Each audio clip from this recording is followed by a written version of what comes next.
Eagles. Eagles.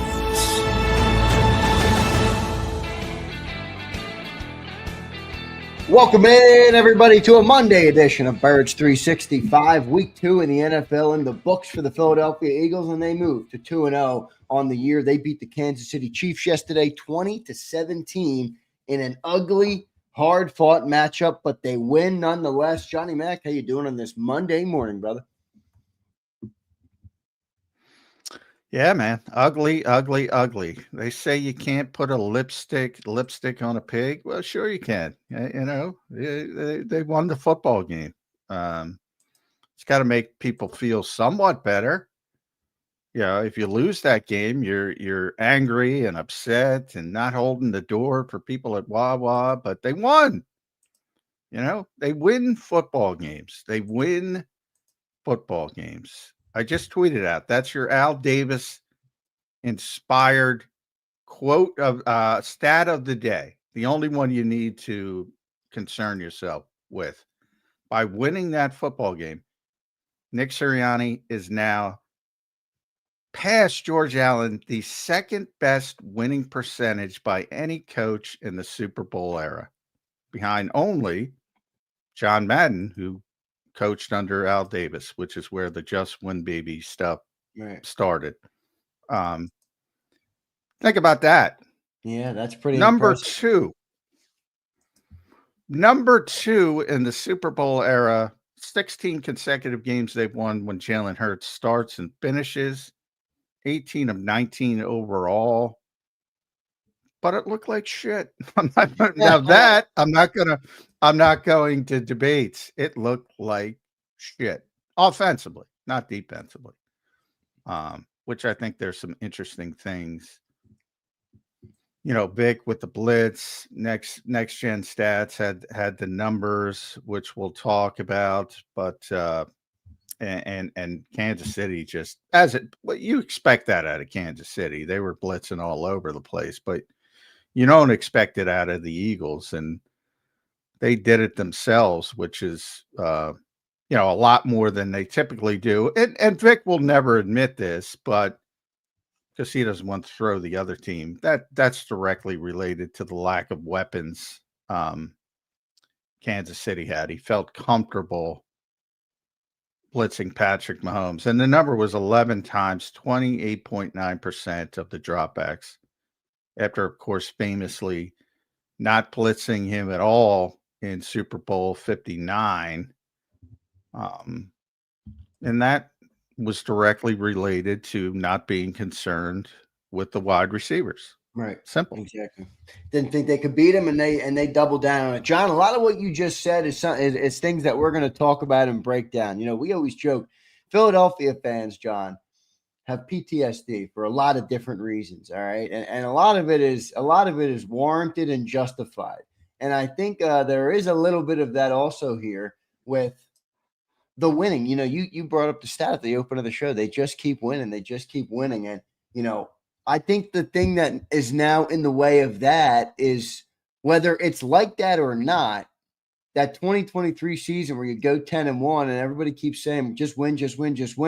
But all you had to do was pick up that top layer and you could have seen the cracks in the foundation.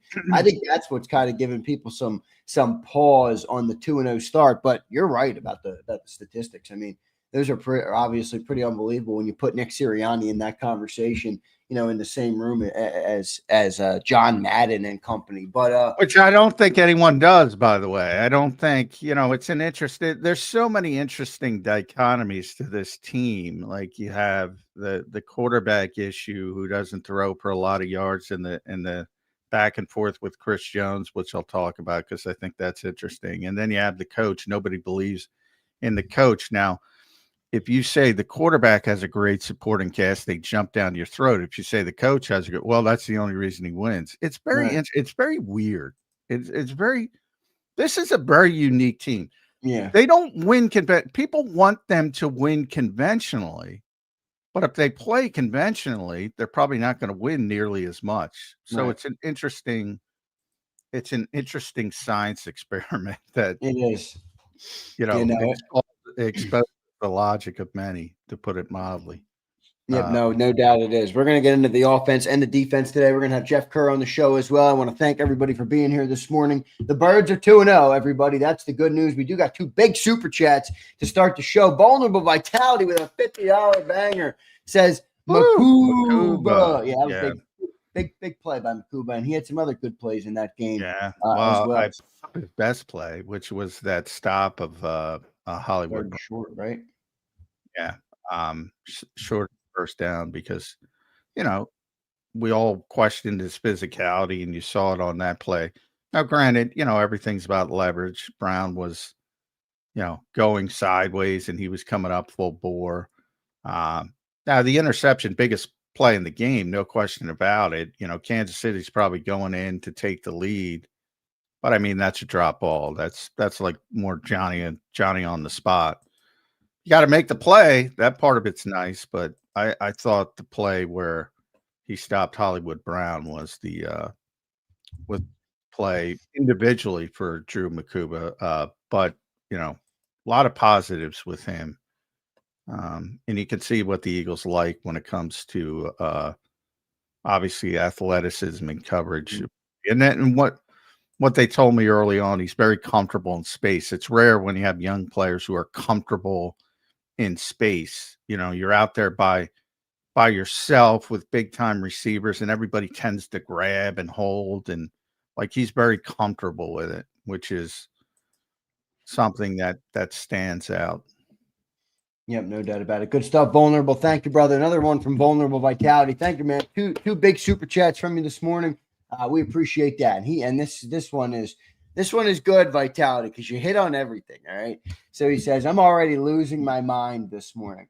Everyone needs to chill out on the Brian Johnson 2.0 bullshit. It's ridiculous. Have people just started watching this team? Also, second game against one of the best D coordinators. John, let's start with the first part of that. All right.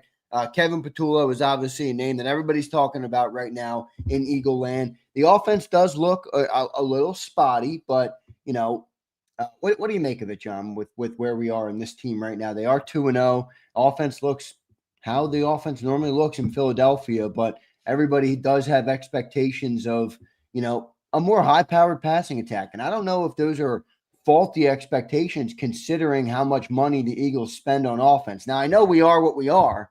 But we do still have the players that we have, and some people want to see them used more, whether right or wrong about it. Where are you on the offense, and what do you think of what they were able to do yesterday and just kind of the overall look at where that offense is right now with Kevin Patullo at the helm?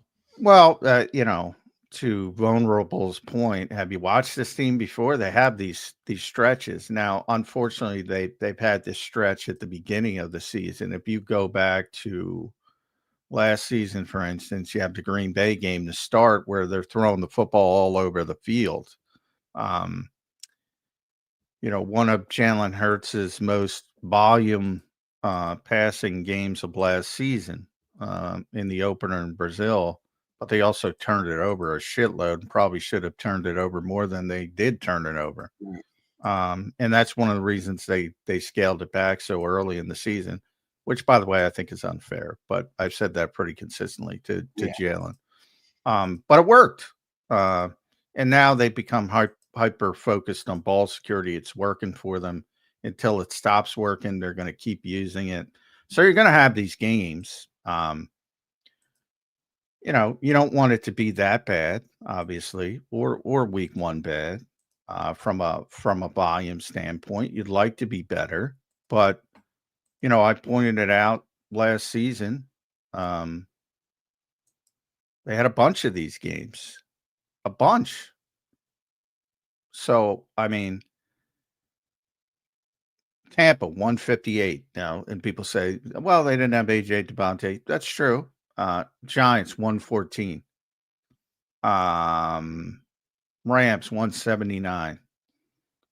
Baltimore 118. Back to back, Baltimore 118 and Carolina 108, which is even worse than this stretch. They also won both of those games. They also got lucky with the Leggett drop, just like these games with the drops. Very similar. People forget in the playoffs before Washington and Kansas City, there was Green Bay and the Rams. 131, 128. Look, there's a whole shitload of these games last year that they get forgotten about because they won the Super Bowl. This is what this offense is. This is what this offense has been. Now, part of this is they really never had these stretches. I'm going to open up a can of worms here. They never had these stretches with Miles Sanders, DeAndre Swift to this level. They have these stretches with Saquon because Saquon's so good and they feel they can rely on Saquon Barkley. And that part of it got better. Not great, not the explosive last season Saquon Barkley, but 22 for 88. You saw a couple of big runs, the touchdown run. Good enough. But I mean, you're going to have these games. And to the Patullo point, look, people hate criticizing the players. They really hate criticizing the quarterback, Eagles fans. It ain't just the coordinator. It's a bunch of different things. And the quarterback's a part of it as well. So, but they keep winning games. So I don't, what, and that's why I bring up the Chris Jones, back and forth with Jalen Hurts. And for those who didn't see it, he said, you didn't even throw for 100 yards. He actually did, but as a team, they didn't. And Jalen told him, we won the game. Basically, shut up. Basically, paraphrasing. Yeah, you should hit him with the "shut your ass up," John. I'll say exactly. So, that back and forth highlights to me the larger obsession fans have around numbers in the NFL, which somehow morphs into meaningless during a loss. Like I said, is it fans though? I mean, that wasn't a fan that said that, John. That was Chris Jones. I was getting to that. It seeps into the mindset seeps into whether it's Madden ratings. I talk about it. It seeps into the players, and the players feel this way as well. The vast majority of them about, hey, I got to get my numbers. I got to get these numbers. Why do you think this AJ shit comes up every time? Like, there's no sustainable evidence. I wrote about this before the game. There's no evidence the Eagles have ever tried to trade AJ Brown, except for the wishes of New England, who keep making it up on Sports Talk Radio. There's no freaking evidence of it. But why? Because they presume he's like every other receiver in the history of football that wants numbers. And he does want numbers. That part of it's true. But he's willing to sacrifice those numbers as long as you keep winning. It's just, to me, we're a strange society. All of us, we're a strange society because it matters right up until it doesn't matter. It only matters during a win. Like, you can have 404 touchdowns. Right. Like Russell Wilson yesterday. It doesn't matter. Yeah, I wonder. See, I agree completely with you, and I think that's good context. But the other thing I would ask you is, they do care about numbers, and it's not all. Well, it's selfish in a sense, but this is their time to write their narrative on their career as an NFL player. You know what I mean? Like, this is what goes in the record books for them individually as players. AJ Brown probably thinks he's worthy of 1,500-yard years every year. He got two of them. He is worthy of it. But I agree. That's the point. And he's good enough for it. There is this, the business of football relies on numbers. The awards of football relies on numbers. The accolades in a large sense, the individual accolades. That's what I'm saying. You got to put up numbers. Like Jalen Hurts can go 17-0 and maybe win the MVP with 2,000 passing yards, especially if he has big rushing numbers. But you got to go like 17-0. I mean, you can't go 15-2. You can't go 14, which are phenomenal records. Like, you have to do something insanely special to be recognized in that environment. Otherwise, yeah. So that's the pull back and forth that everybody has. They're meaningful, but they're not meaningful, which is, again, we live in a strange society. Well, I think there's a real element, John, to yes, it's over embellished to a certain extent when winning is what matters, but offense is the number one paid offense in football, in all of football. Is it unfair to want more from that offense? I don't think it is. Hey, I always quote Moneyball. I haven't for a while. I'm going to quote Moneyball.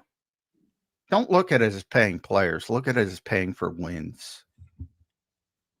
You're trying to pay for wins. Like, who's won more than the Philadelphia Eagles? If you look at it from that standpoint, you know, and you don't want to dehumanize the players because everybody knows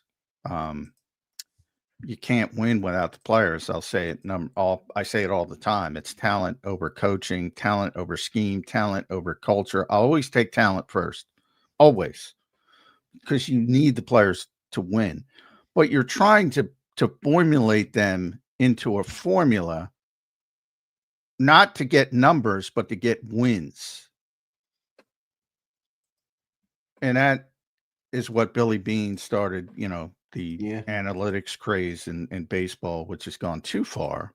But he had a little pocket where, like, he won with a bunch of nobodies. Had great pitching, nobody brings up. But, he won with guys he wasn't supposed to win after losing all these star players. And, that was his mentality. Like, we're not replacing Giambi. We're not replacing Damon.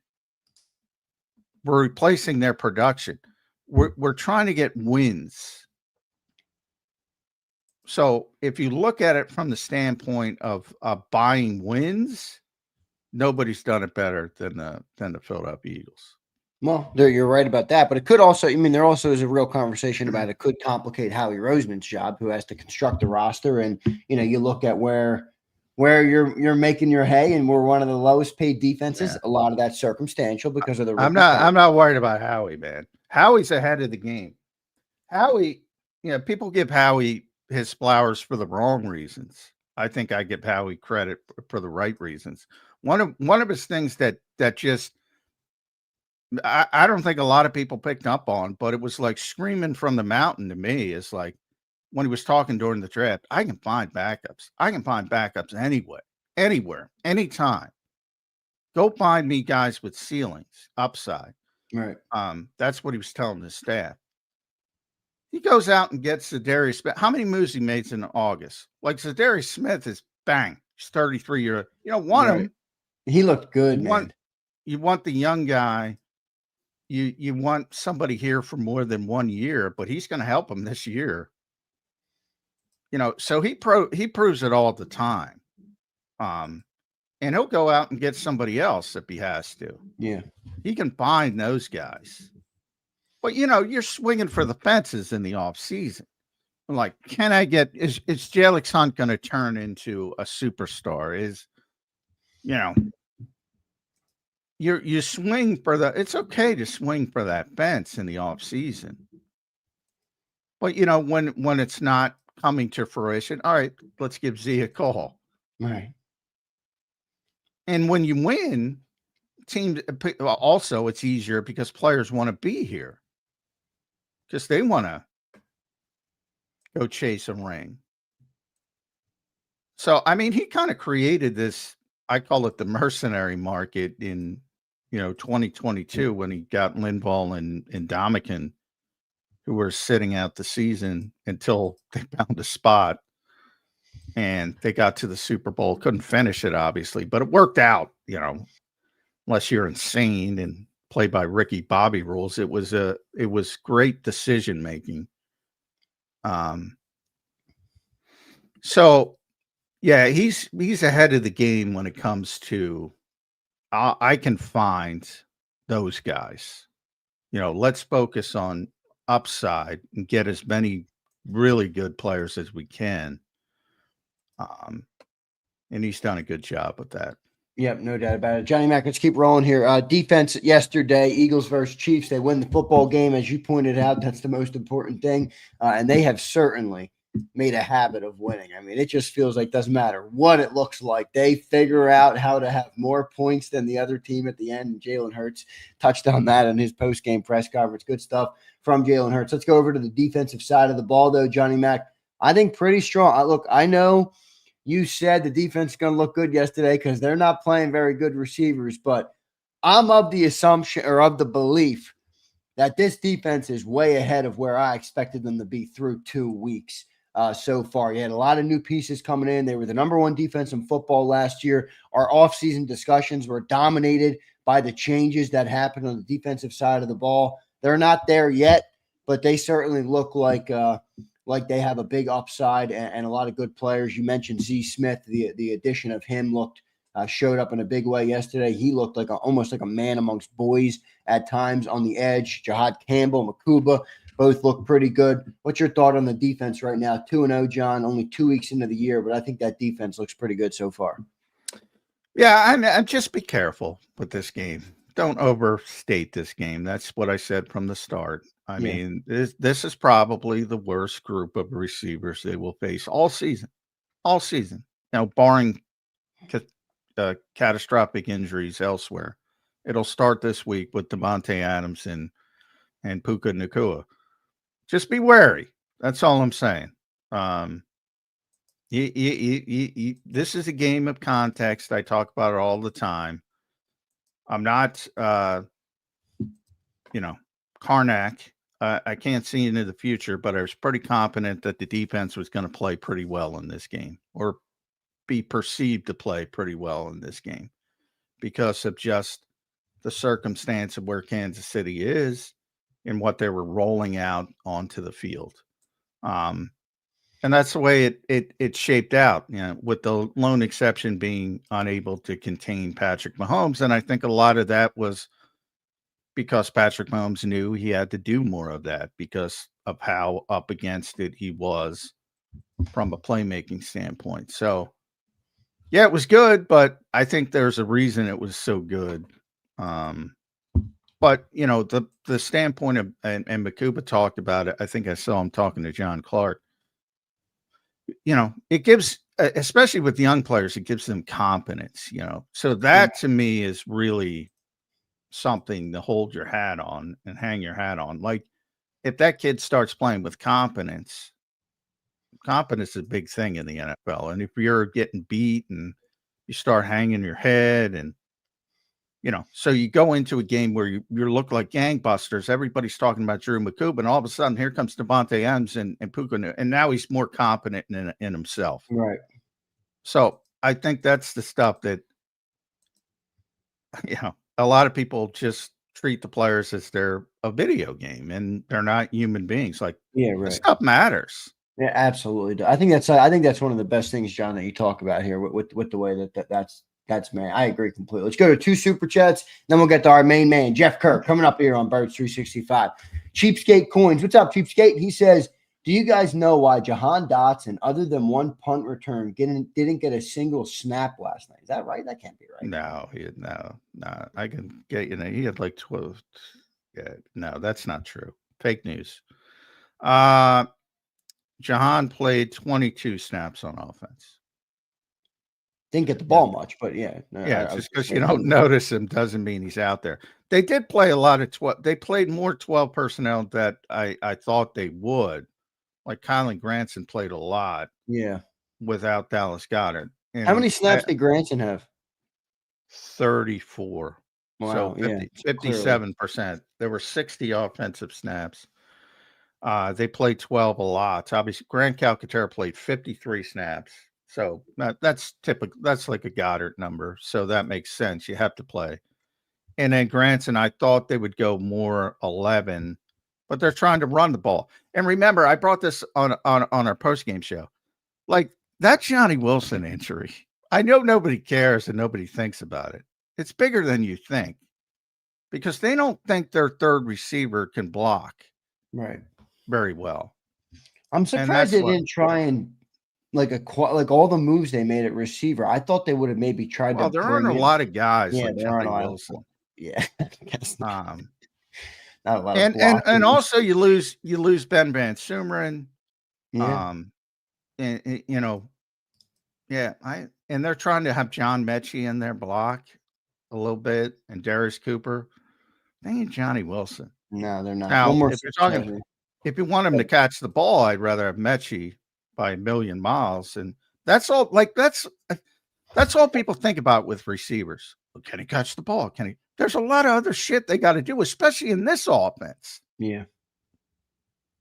And they don't have the Johnny Wilson role anymore. Well, John, to your credit, when Johnny Wilson got hurt and we did a breaking news segment, and you hit me with the Johnny Wilson's getting the breaking news treatment, and we joked about that. But you did say that on the breaking news that you said that. Look, I'm not going to say the offense isn't going to work without Johnny Wilson, but he is a big part of the running game for a team that runs as much as they do. So it is something to keep an eye on for sure. How they manage that. ZZZ checks in. What's up, brother? Appreciate you being here. Unless the offense gets it together, we 100% lose the next 2 games. Unless Saquon pulls off some sort of heroics. Can't see this sustaining. That's a Negadelphian right there. Well, yeah, I don't think it's sustainable either, but what makes you think it would continue? I mean, again, you have all these games last year, starting with Atlanta, which is under 200 yards, and then next week Jalen Hurts throws for 311. All right. Tampa, and then next week against Cleveland, he's up at 264. Giants, and then he's up at 236 against Cincinnati, 230 against Jacksonville. Then you have the Rams. That 3-game stretch was the worst. The Rams 179, Baltimore 118, Carolina 108, and here comes the Pittsburgh game. Even the playoffs, which I said, which everybody forgets, was ugly against Green Bay. It was a slog against the Rams. And then bang, here comes Washington. And here comes Kansas City in the Super Bowl, and they score more points than anybody in the history of football in the postseason. So why do you think this is going to continue for 17 games would be my answer. Look, again, I'm not trying to put the lipstick on the pig. It looked ugly as shit. But you know what's good about ugly wins? Wins. Yep. Would you rather look ugly? Like you watched that bullshit on Sunday nights? Oh God. I was on the post-game show, John. I was doing the after show. I'm happy I did the after show through that game. That thing was a snooze fest. Oh my God.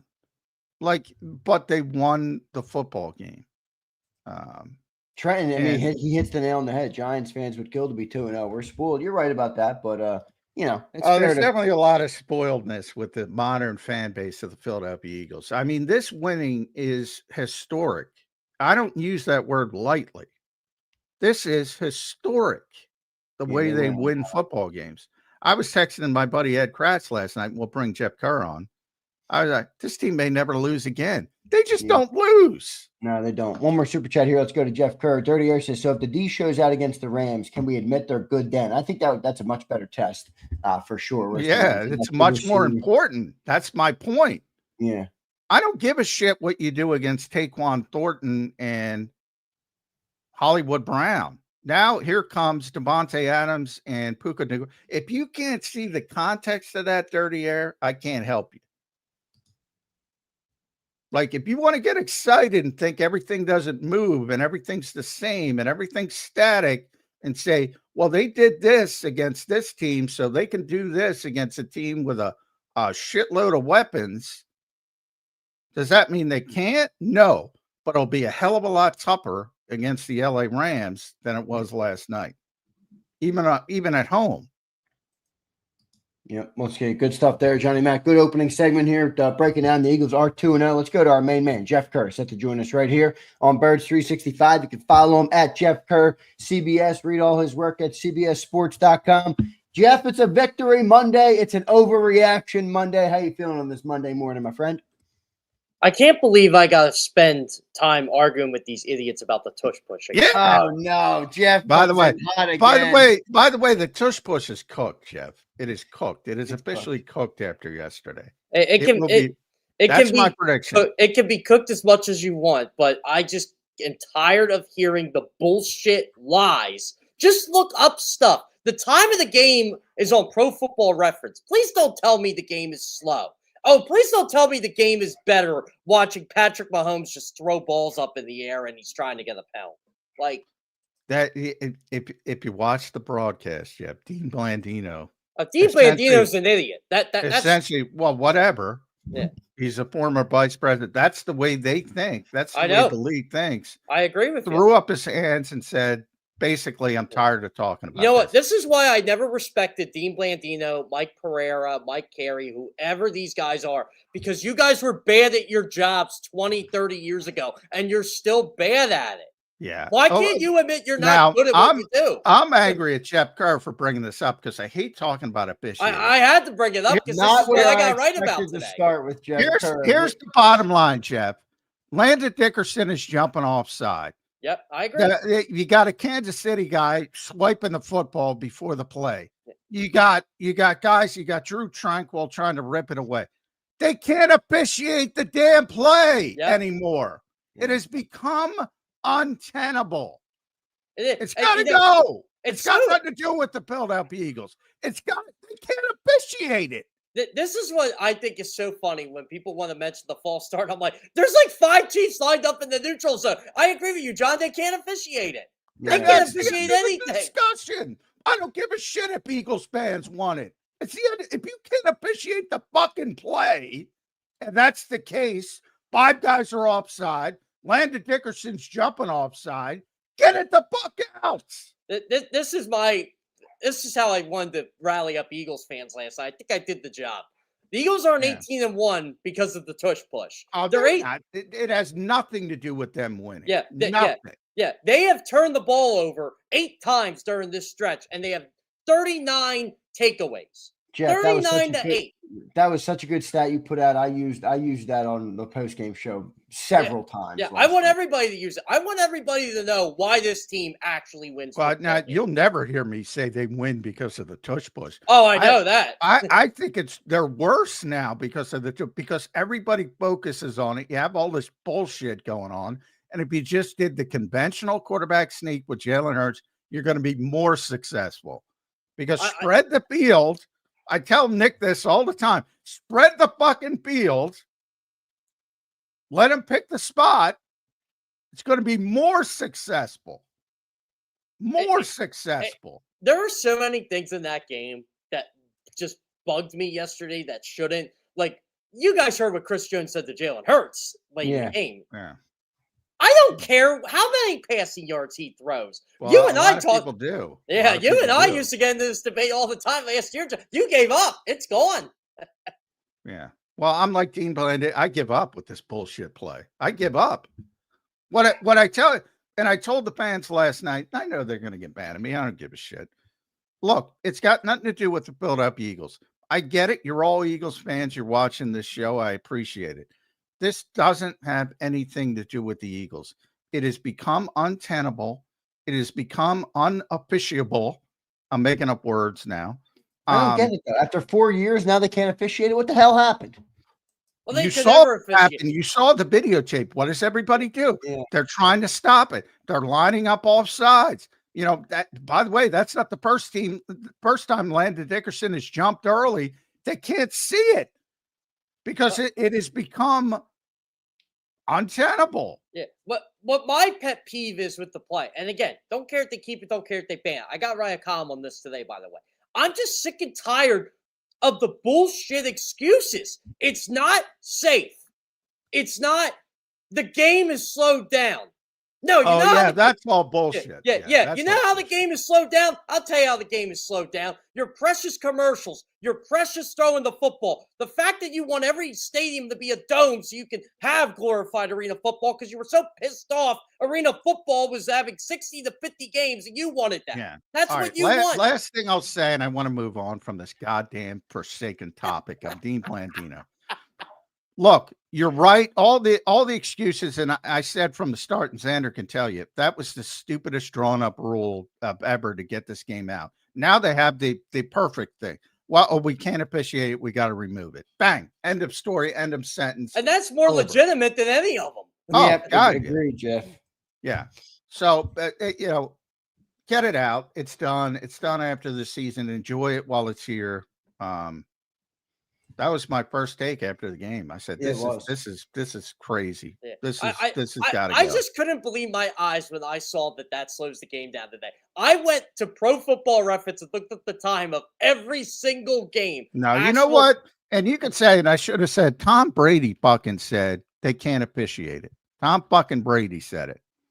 Yeah. So forget about Dean Blandino. You know. Oh, by the way, Tom Brady was the master of the quarterback sneak. Absolute master of it. Unbelievable. You know who else was good? I say all the time, Brad Johnson. Phenomenal. He's very good. Well, he knew how to get low. Yeah. Yeah. Jeff, what do you make of the offense, man? Let's talk about it a little bit. Kevin Petula, a lot of people got him on the chopping block after 2 weeks, but hey, the Birds are 2. Fire him.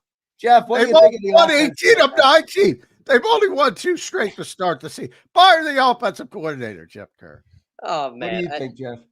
I mean, the Chiefs' defense is really good. Could we give them a pat on the back that they might have faced a really good defense and a tough place to play? People don't win in Arrowhead. No one beat the Chiefs in Arrowhead Stadium since Christmas 2 years ago. Think about that. It's one of those games where I'm just like, okay, this isn't going to work. This probably isn't going to work. I thought Saquon Barkley earned every bit of the yards he got yesterday. He faced the stack box again. I thought, look, am I crazy about the play calling? No, but the guy's 2 games in.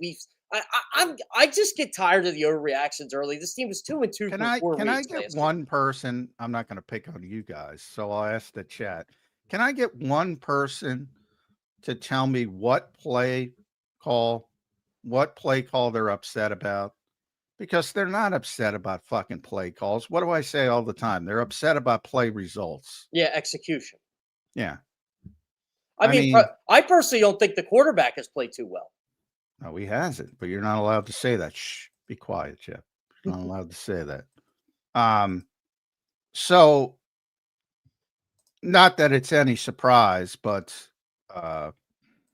Steve Spagnuolo came blitzing from the buses, and look, Jalen Hurts was hurried a lot. The pressure was insane for most of the game. And Jalen did what he could with that pressure. I mean, yeah. I'm not gonna. I thought he missed a couple easy ones, but he made the one he needed to make. So the numbers from Next Gen Stats: blitzed on 16 of his 25 dropbacks, so 64% of the time. Spags is bringing it, man. Highest blitz rate under Spagnuolo since 2019. So he blitzed even more than he normally does. 2.11 second time to throw, which was by far the quickest of Jalen Hurts' career. So he was getting the ball out. But I've yet to see this team run a damn hot route. I don't know. It's like you can strike a commemorative stamp. Do they know they exist? Does Nick know they exist? He knows they exist because that's all they ran with Phillip Rivers. Yeah, I know. All they ran. So at what point? Where is that? What is that on Jalen then? Are you guys saying that's on Jalen? Yeah. Also, I don't like to bring this up. I thought, and again, I get it. There's one ball, and I get it. The top 2 receivers did not get a lot of targets in week 1. I thought they were trying to force feed them early in this game. Well, they were. They have a history of doing that, which is I don't like it. Yeah, I get it though. You pay these guys a lot of money. You gotta give them the ball. Well, there is. I mean, John talks about the human element of football all the time. I do think there is a human element with making sure that you got everybody on board. I know AJ says, "Hey, we're good as long as we win," but let's be real. AJ wants the ball, and I can't really knock him for that. That's I can't either. So that's the human element, and I think there is something to that where they have to, they do have to get those guys involved in the football game. But I don't know, Jeff. This is how bad this offense was yesterday. It's, as Jeff knows, NFL puts out what's called a game book after every game. And at the very end, they have what's called a miscellaneous. That's my favorite part of the game book report. And they do the 10 longest plays for each team offensively. Number one for the Philadelphia Eagles was the 28-yard go route on the zero blitz that they completed to Devontae Smith, which was a big play in the game. Looked like it came off a fungo bat. Cilio used that. I liked it so much I stole it. It was an ugly throw, but it worked.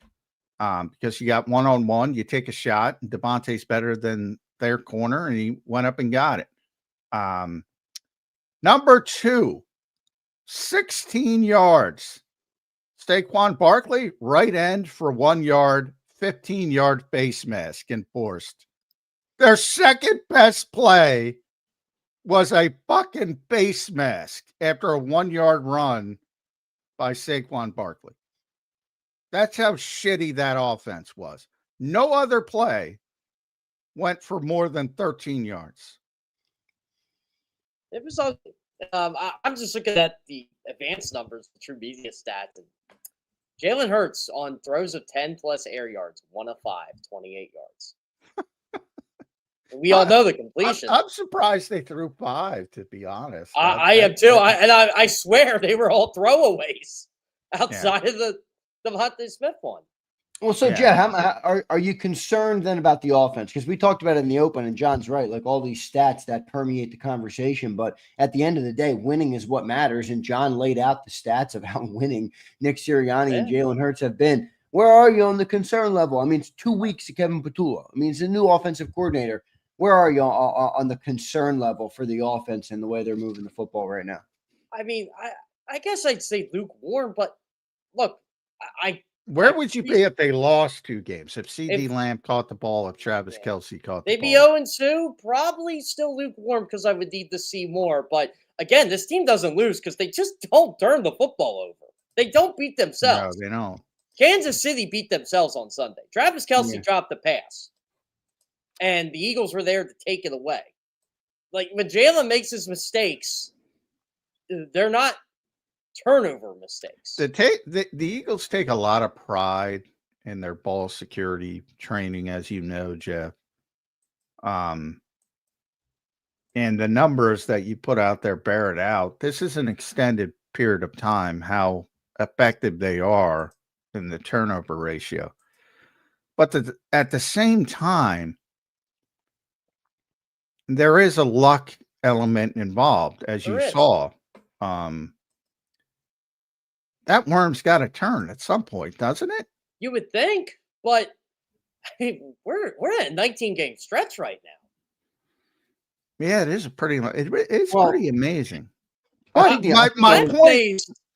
my larger point is the offensive struggles directly tied to that because they don't take any chances. They don't. That's what bothers me a bit. It's not. But again, I think this is how they want to operate. I think they said after that Tampa Bay game last year, all right, we're going to do this come hell or high water, and they see the result, and that's the only thing they care about. I honestly say, John, they have accomplished what every NFL team wants to accomplish. They are a boring football team that wins games. They are. It's a They're good way boring. to describe them. Nick says it all the time, and he has become boring. He's become boring on the mic. They're a boring team. They win every week, usually in an ugly fashion.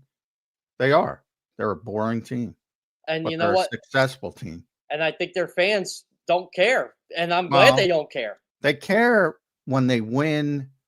I put this out. It's such. I tweeted this morning. We live in a strange society. It goes far beyond football, but like they care when they win. Like you see, well, Kevin Patullo sucks. He's got to go. You see all that. Do you think it's because people care more about fantasy football and gambling than they actually do the product that's on the field? Maybe that's part of it. But Jody used to bring that up to me all the time. I don't think enough people. A lot of people gamble, but I still think there's more people that don't gamble that gamble just by nature. But everybody seems to play fantasy football. I don't know. I got a bunch of people I know that don't play. Like it depends what circle you're in. Like I hate fantasy football, so I have a circle that hates fantasy football with me. It's sort of like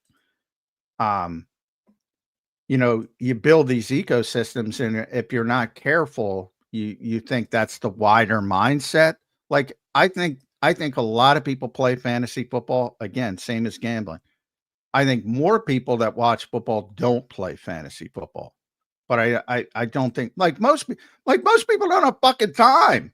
They got to take their kids to school. They don't have fucking time for that bullshit. They just want to sit down and watch their football favorite team. That's what my dad does. He'll sit 1 to 8. He'll just watch it. He watched Sunday night game, and he said to me this morning, sent me a text, I'm glad I didn't do that. Yeah. So the numbers tend to come up after a win because they're not happy with the way the win looked. But then if you play like Russell Wilson in a loss, they're like, well, that's empty. So which is it? Oh, that's my thing. I never cared. It's you win the game. You win the game, you worry about that problem the next week.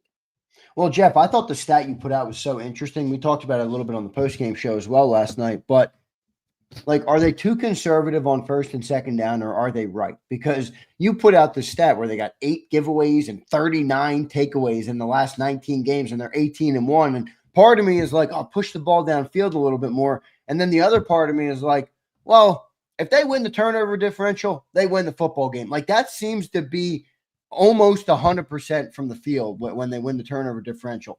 Are they too conservative, or are they right about not putting the ball in harm's way, especially on early downs? What do you think of that? I mean, I don't really have a problem with them being as conservative as they were, especially in Arrowhead. Like, it's just one of those things where you're trying not to beat yourself in the stadium like that. And they did that 2 years ago, by the way. Like, again, Kansas City lost both their games to the Eagles in Arrowhead because of mistakes. I forget who it was that dropped the long pass 2 years ago that should have won the Chiefs the game and didn't. I mean, yeah. There were. Was it Juju? No, it wasn't Juju. Might have been. I forget who it was. I was there and I forget. Yeah, but anyway, there were 3 plays I thought that really determined the shape of this football game. Obviously, the Kelsey drop that led to Makuba.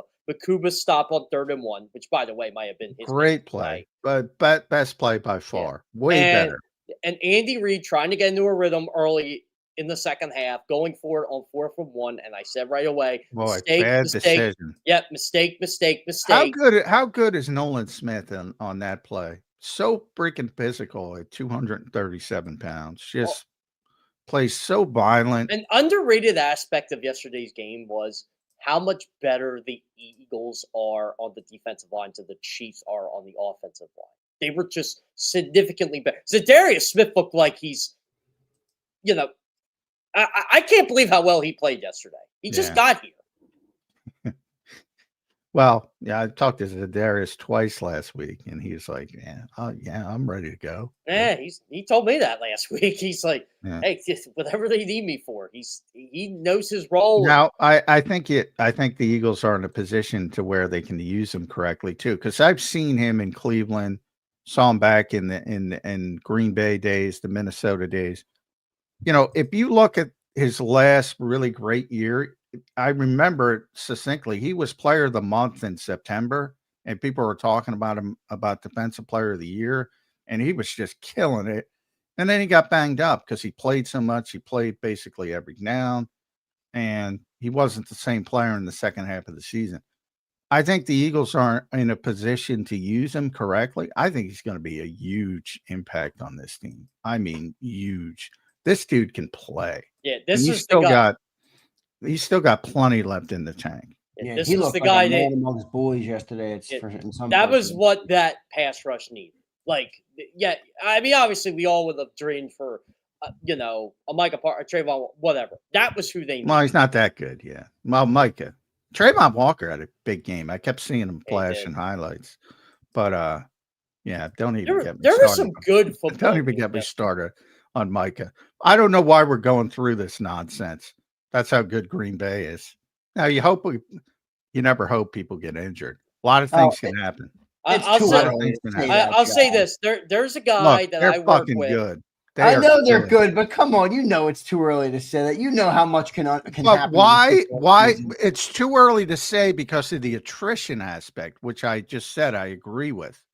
As far as being a team in a But they are good. well-rounded team, my God. Like They are Jerry good. Jones should be put in jail for allowing that to happen to the rest of the NFL. The Cowboys are too busy celebrating their kicker, who, by the way, is really Oh, freaking unbelievable. He's unreal. That Brandon Aubrey dude is crazy. All good, these man. kickers. Look at Jake, man. Yeah, Somebody's Jake got to too. test these guys. Jake's 3 for 3 on 50-yarders this year, and he made 2 58-yarders already. It's almost like push him back 5. It doesn't matter. By the way, John, what did you think about that? The whole Charlie Huglet penalty yesterday. Did you see that? I saw it, but I didn't really see what he did. I just I think Nick's argument was, I'd love to ask Nick this. I think his argument was, you guys can't say you can't officiate you know what, but you can catch when the center moves the ball or whatever he did and call a false start on. Well, I mean, it's a lot easy when nobody's jumbled up. I mean, it's easier. By the way, Kelsey, I thought that was ticky-tack too. As someone who has practiced doing that back in the day, I'm like, whoa. I'm like, well, you actually calling that on him? There's, Charlie's been around for a long time. Jason used to steal yardage all the time. Yeah, all the time. It was a nice trick. I'm gonna go say something to him Wednesday. I'm like, hey, nice trick, by the way. And every once in a while they called him, and they get it, but he probably did it 10, 15 times, and then maybe they caught him once.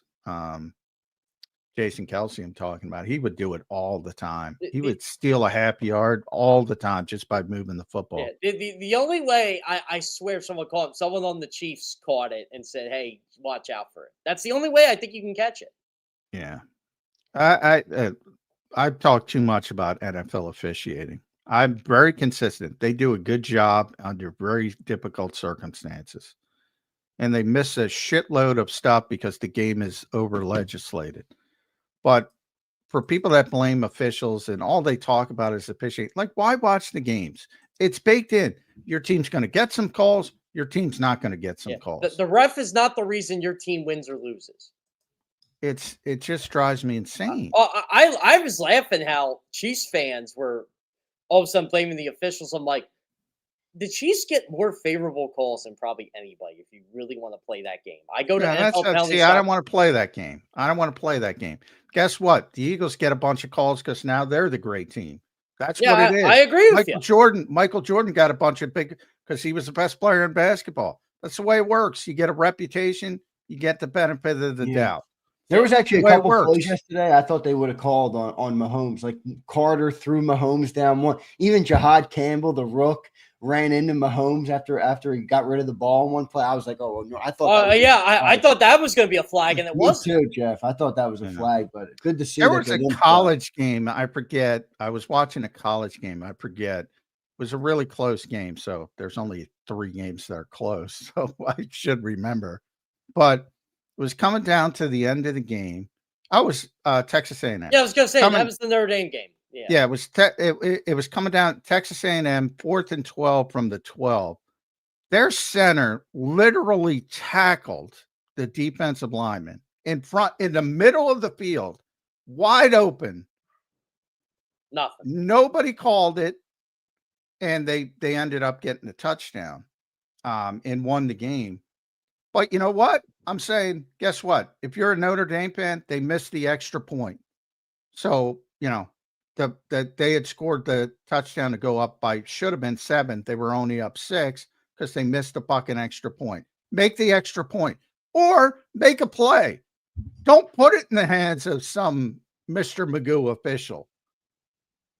That's what I say about yesterday. Travis Kelce, catch the football. Yeah, Don't exactly. bobble it. Even in an instance where it's blatantly obvious, you will never hear me complaining about officials. Because guess what? They make a lot of mistakes. Don't put it in their hands. Yeah. I don't have time to complain about officials. That's how I always look at it. If people want to go down that stupid rabbit hole, NFLpenalties.com exists. Jeff, how optimistic or how are you feeling about the defense? 2 weeks. Look, our offseason conversations, Jeff, were dominated by the defensive turnover from the number 1 defense in football. They got rid of 4, 5, 6 players on that defense and replaced them with lesser experienced or in some cases lesser talented players than what they had last year. They gave up 20 points in week 1, 17 points yesterday. What do you think of them so far through 2 weeks? Second half adjustments have been incredible. They've only allowed 7 points in the second half over the first 2 games, and that 7 was pretty much a bomb, and the Chiefs were trying to get something going. Yeah. I've been more than impressed with a lot of players on this defense so far. I mean, Jahai Campbell's been great.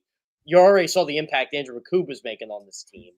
They worked at getting better on this defense. I'm happier that they have Zadarius Smith in the pass rush. You saw the impact Jalen Carter made yesterday. Jordan Davis had a good game. He had a sack taken away from him by. I thought Jordan Davis looked good yesterday. Yeah, I mean, really, I think the weak link on this team is, and I think Vic Fangio did a really good job at this yesterday. Patrick Mahomes not being the Dory Jackson as much. Yeah, it's like he forgot he existed. John would tell you why that happened. Yeah.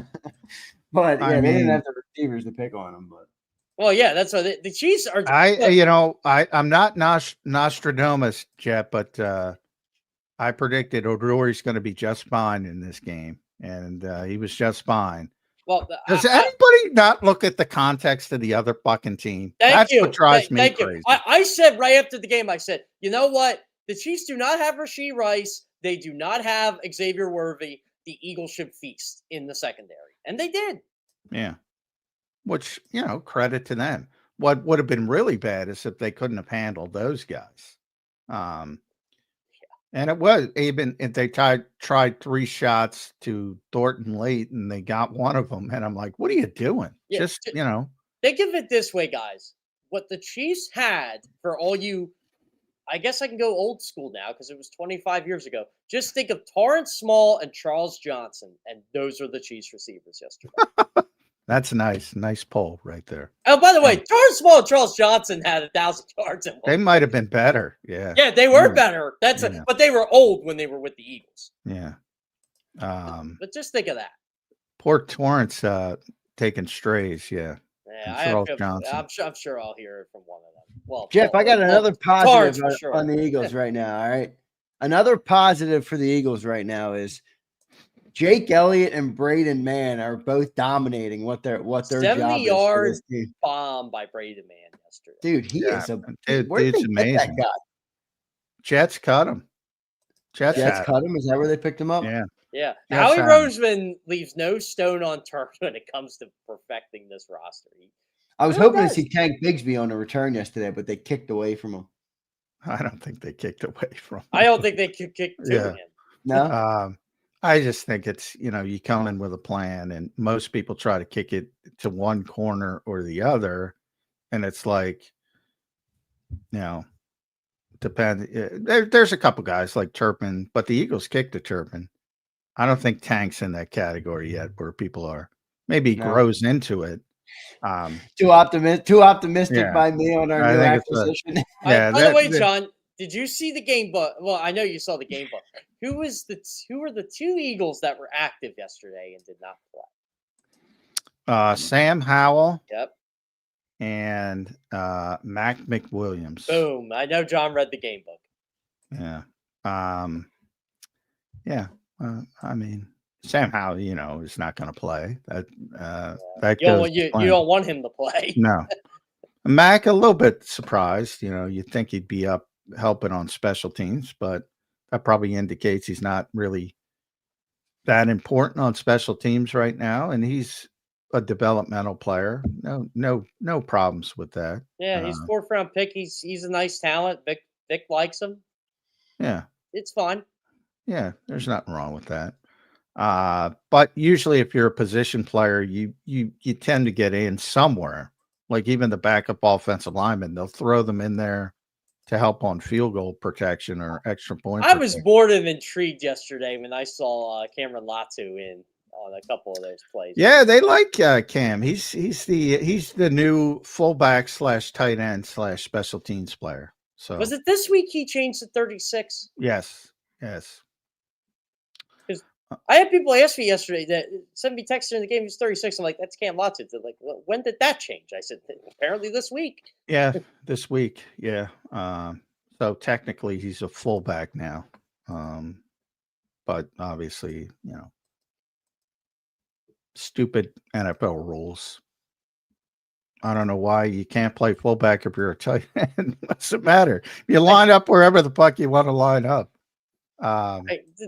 This league has so many goofy rules. I It can't really even- does. It really does. They make it so hard for people to actually understand. Oh my God. It's so over legislated. That was my point. Even our guy BLG, I just saw, who nobody's a bigger fan of the tush push than BLG, who I love, but he's over the top that the league wants to ban it because the Eagles are good at it, which that's where we differ. They go different ways. But even he says this play is getting so banned next season. I mean, that was my first take. I'm like, what did we say back in May, John? It's a badge of honor, and Eagles fans can wear it and just and they can live with that. They actually banned it because we were that good at it. They can actually say it. Yeah, they can. They can use it. That's not why, but they can. That's how I remember Kareem Abdul-Jabbar. They banned the dunk because he could do it, and no one could. Well, that was Wilt, not Kareem. But Kareem was the reason. Ultimately, they banned it when he was playing. Wilt was too dominant, so they never had goaltending. They had to create goaltending for Wilt. They had to create a lot of stuff for Wilt and Kareem. Yeah, and I love it. Bob Gibson. They had to lower the. They had to lower the mound for Bob Gibson. Yeah, a lot of guys. In the history, and that's the point. I always bring those guys up. What people say, oh, they're doing that. No, they have a larger viewpoint of the league as a whole. It's not just about your favorite team. It's about the whole league. And sometimes it's a rule to improve, like baseball. Hey, to me, the easiest fix in the history of baseball was banning the shift and saying, hey, you got to have two people in the infield on one side of second base and two people on the other side, which they eventually did, but it took them way too long. Was the easiest fix ever. Yep. All sports constantly do this stuff. Constantly. You know, this is where I have gotten upset with the social media discourse on the Source Push. When I hear the Bills are hypocrites for running it. Why are they hypocrites? You can run it. Everybody can run it. It's such Also, I got news for you. This has gone a dark way for me. Yeah. Also, I got news for you guys. This is what I've heard. The Packers, they were the team to propose getting rid of it. Yeah. Keep in mind, propose. What the league does is they use puppets. Yeah, and the Packers were the puppet. Yeah. So don't get mad at the Packers. Yeah. Well, they will because the Packers are good and the Packers will be the hurdle. Yeah. Now, what I always tell people, if you can tell me who the Packers owner is, I'll listen. Well, they don't have an owner. Exactly. So, can you imagine if Jerry Jones put himself accountable or John Maher or whoever, Josh Harris put themselves accountable to, we're the team that's going to get this banned. They would never hear the end of it. Yeah. Yeah. Jeffrey Lurie should propose to ban his own play. They might convince him. Jeffrey will get on board once they ban it. He'll say, well, yeah, Jeffrey's he's very cognizant of the I would make a business deal of the with this NFL. league right now. You can ban that play. Give us our 4th and 15 proposal we've been trying to get for 7 years. Yeah, I don't think it works like that. I mean, to me, it's going to the competition committee. Once the competition committee says it's too difficult to officiate, they'll put it to a vote and it'll pass. Simple as that. I just love when I talk to the CBS guys, the NFL Today guys, like when you mentioned the Tush Push to like Cower or Burleson, they're like, let's talk about the onside kick and what a screw job that is. Well, like, that's awful. We all hate that. That was a joke yesterday. The Chiefs onside. Well, I mean, that was a bad kick too. Bad kick, but you had to declare it. Oh, just tell me it's coming. Yeah, that's a bad rule. And but there's a lot of bad rules. Yeah, you have to be trailing. You can't even be tied. Hear about this. Why don't we go back to traditional kickoffs? Yeah, right. That'll never happen. Exactly. But yet they do it in college. Everybody's fine. And everybody runs it. Fine. Do you think it's because the quality of kickers in college are just nowhere close to the quality of kickers in the NFL?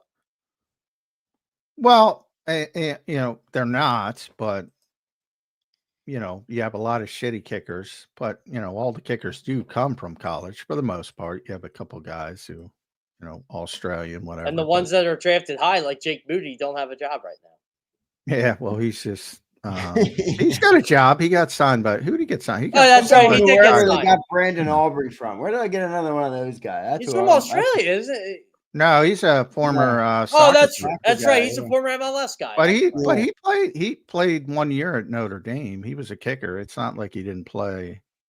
It's not like he didn't kick in college. He did. For whatever reason, people don't bring that up. And he was good. I don't think anybody expected this. But the power he had, and even Jake is so small. And you look at Brandon Aubrey and say, I don't know about you guys, but I was watching that, and it was 64 yards, and I'm like, yeah, I think he's going to make this. I thought this was kind of funny. So over the summer, I listed the top 30 players over 30 years old, and I put Aubrey on the list. And like people were like, wow, you put a kicker? Why'd you do that? I don't think people realized like how good this guy was. That article spiked yesterday because that was like one of our headlines. I put the kicker on there. And I think it was more like, no, it's not you're an idiot for putting the kicker on there. It's like, oh, you put a kicker on here. Why? That's interesting. And then I think he might make a 70-yarder this year. I think he's going to make a 70-yarder. I think he could. And I have to make a correction. He played soccer at Notre Dame, but then he played with the Birmingham Stallions. That's what it was. Of the whatever the hell league. UFL. But by the way, Dallas does a great job of getting those players. Turpin, Aubrey, they got a couple guys. I know they're not a good team, but their scouting department does do a good job at finding the guys. Oh, yeah. Will McClay talk about one of the best in the business. But yeah, I mean, so I guess I'm just reading up on my Brandon Aubrey trivia. So he's watching an NFL game with his wife, and somebody missed a field goal, and his wife told him, you could do that. And then he started trying to be a kicker. You know who can do that? Matt Prater. Matt Prater was coaching. He was an assistant coach for his son's 9 to 11 youth team, drawing play designs for him when the Bills called him. Yeah, Matt Prater looked like a 55-year-old guy getting off the plane, and he's just banging 50-yarders through. Did you hear kickers are amazing. Did you hear the story about that? I think it was him, and it might have been Leonard Floyd, or I forget who it was on the Bills, but they didn't meet him till like that game, and they didn't even realize it was him. They thought it was a coach. Yeah, well, yeah, those are always because it does. Yeah, he looks like a coach now. Yeah, and I think it was him. Yeah, they said, "Don't you guys know we got a new special teams coach." Somebody, now, and then Oliver said, "That's effing Matt Prater." He drilled a 50-yarder yesterday. Yep, off the couch, man. By the way, the Jets suck.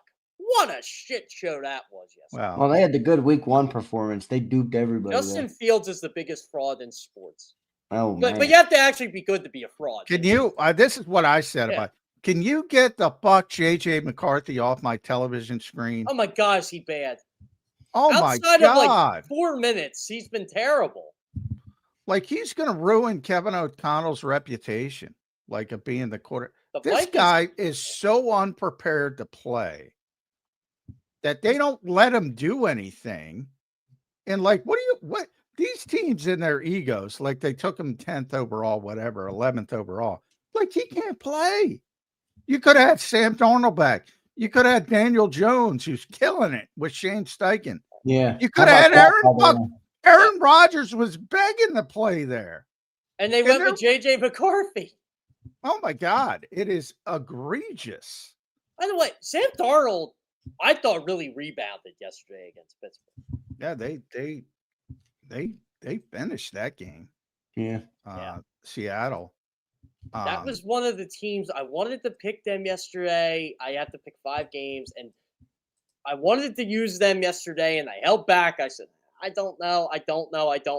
Not exactly 100%. I should have just went with my gut. I had a feeling Seattle was going to win my game yesterday. Well, there was Are you guys buying the Shane Steichen-led Colts? A little bit. A little bit. too. I mean, here's the thing, though, and I had to calm everybody down yesterday. Daniel Jones did not win that game for him. Jonathan No. Taylor did. Yeah, but I mean, I think there's a Sam Darnold situation developing. Like, There is. I don't think Daniel Jones is great, but I think if you put the right pieces around him, Right. Taylor being a big part of it, and you protect him, he can make some plays. And I think that's what's going on. All right, guys, let's have some fun here. How shitty is the Giants organization? They're shitty. They're shitty. But talking about this real quick, I mean, and how it pertains to the Eagles, I think this does add to the conversation about the coordinator, where Shane Steichen was here and he had Jalen Hurts in the MVP conversation. And that offense, now it was a much different offense in 22 than it is now, and then it's evolved into now. But now he's got Daniel freaking Jones looking like that, you know, versus our coordinators who have struggled, you know, to get this offense rolling. I don't know. I think it's fair to at least point out. Well, that's fine, but he couldn't get Anthony Richardson up to speed. Exactly. That's for damn Anthony sure. Richardson flat out stinks. Well, yeah. Again, ego of these teams because they took him so high. And the Colts swallowed their ego. Well, yeah, but it took him a while. It took him a while. Too long. You got to go through, and that's what's going on with Minnesota with McCarthy. They can't swallow their ego. And they lost. They let good quarterbacks out the door because they're chasing the great quarterback. And guess what? They don't have the great quarterback, so they should have kept the good quarterback. I can't believe JJ McCarthy was on my television twice in 6 days. Oh my God, it was brutal. You know what? Penix is so much better than him. Yeah, he's not great either, but no. yeah. I was gonna say, no, he's not great either. But that game was just terrible to watch. He's way better than JJ McCarthy. I'm with you, but he's not good either. And that tells you how low the bar is. It's been a long time since I've seen a guy that's that overmatched, you know, that people are like, oh, this is our guy. And supposedly smart people in the NFL. This is our guy. What did NBC maybe do? I'm wrong, but I don't see it. What did NBC do to piss this league off? Vikings, Falcons, next week Chiefs, Giants. Well, you know how that works. They won 14 games last year. I so know. Everybody's like, you know. But the Giants? Why do I gotta watch them? The Giants is New York.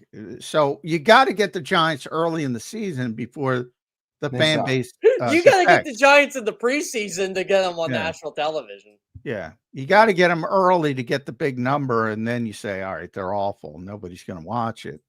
Yeah, you know how it works. I mean, I know how it works, but it's just hilarious. But they played well yesterday. I had everybody going in the season. Russ diving into the fountain of youth. Maybe Ed Kratz brought him back some of that water from St. Augustine. Maybe the Cowboys just didn't have Deron Bland. Trayvon Diggs didn't look too good either. No, he's feast or famine. Yeah, he is. Look, you know what my takeaway was from that game? The Cowboys aren't any good, and I already know the Giants aren't any good. I didn't think Russell had that in him in any capacity. But he could still throw the deep ball, man. Whew. That throw to Neighbors was. Oh, by the way, Malik Neighbors is good. Yeah, he's just real good. Yeah, Neighbors is a game changer for sure. The Giants need Andrew Thomas back though in the worst way. Yeah. Well, when you don't have your left tackle, and that, you know, Darisal's out too for JJ McCarthy, but I don't think it's going to help. I don't think it's going to help him. But when you don't have your left tackle, yeah, you're up against it. Was that the backup they had in there yesterday who had 4 penalties in the first drive and was smacked? The one play he smacks the dude in the helmet. Yeah, that was horrible. Do you guys like the Monday Night Football doubleheaders? Because we got one. I hate them. No, I hate them. Well, I'm not staying up to 2:00 in the morning. I got to work. I work all day. You want me to sit down at the end? I got to do a morning show. I'm not freaking watching Las Vegas. I'll be watching that glorious Pete Carroll at Gino. Pete Carroll, happy 74th birthday, Pete Carroll. Las Vegas and the LA Chargers. You know, I think the Chargers are a good team, but I'm not staying up to watch that garbage. No, I'm not doing it. You mean I'm you not don't want doing to? You don't want to see the quarterback that everybody says is better than Jalen? If he was on the Oh, Eagles, and they'd be that good. Jeff is pushing all my buttons. I'm fired up today, John. What is Philadelphia's obsession with Justin Herbert? I don't think they've seen him play 10 minutes of football. And for some reason, like that dude can fucking play. He's Like good. you're not showing off your football acumen by saying Justin Herbert can't play. I That think is not the way to do it. I think the Chargers are a shitty run organization and they fail him. Yeah, well, more than the opposite, no question. But I think Jim Harbaugh's a good coach, but he's got a short shelf life before everybody checks out. So you got to take advantage of it. Yeah, and by the way, Harbaugh likes to get out of Dodge before shit hits the fan. No, it's the opposite in the NFL because shit doesn't hit the fan because you're allowed to cheat and do all that bullshit. But well, he did get out of Dodge in San Fran when he knew that Trent Baalke wasn't drafted. Everybody hated him. That's why. Yeah, exactly. I hated him. I didn't blame him for leaving. Nobody likes the guy, and he wears on people, and that'll happen again. But I picked them to win the AFC West. I think they're going to win it. Here's a fun little stat since we're spoiled here in Eagles land. The two best win percentages by any coach in the Super Bowl era. One is John Madden. Yeah, I brought it up. Yeah, Nick Sirianni passed George Allen, the great George Allen. The guy who talks about flowers and looks like he needs a coffee at the podium now, and I don't think he gives a shit anymore. He just tells us tough, detailed together every day and word salad. I find him very entertaining. Even yesterday, I'm like, you know what? I think he's become far less entertaining. Wait, one of the most entertaining parts of the game yesterday was him heaving the challenge. The challenge flag. He's got a good arm. He likes to show it off. I like when he just goes after officials. I think it's great. It's the way he does it. Listen, he is winning at a high clip. There's no doubt. He doesn't. John, what filibuster are you going to get out of him today? Because you're the one who always seems to get it going. I haven't. Yeah, I got to formulate a plan. I have to check. I hate when I don't go to games because I don't feel like I have a pulse on what happens. I have a plan I want to formulate, and I don't know if Nick's going to filibuster it or not. And it has nothing to do with the on-field product. Let's just put it that way. Be careful. Don't freaking mention Larry Karras. Oh God, no. That's one of the 7 dirty words. Yeah, because he will go on forever. He loves Larry Karras. And then the beat reporters won't be happy with you. I'm going to formulate something about the blitz because they didn't handle the blitz well, but I don't know how I'm going to attack it. I got to find out a way. Zander, you got to see this man in action here. I got to find a way to get him talking. To get them a little off track, but staying on track. It's beautiful. I listened to it. I don't see the behind the scenes of the. Oh, it's glorious when you sit right next to him. Yeah, I believe that, Jeff Kerr. All right, Jeff, good stuff, man. We appreciate you joining in today. Final question, all right, is are you concerned at all? We're 2-0. I mean, am I concerned about 2-0 football team? Is that the question? Somewhere in Philly, the sky is falling. And I will say this: I don't think AJ Brown looks too happy. I'll say that. Now, I don't know if that matters. Is he happy, John? You can answer that for us. He's not. It's okay. He's a receiver. He wants the football. He wants the football, but he's not unhappy. As long as you win, AJ's good. Now, if they start losing a little bit and he's not getting targets, then it becomes an issue. But same thing with Devontae as well. They're good as long as you keep winning games.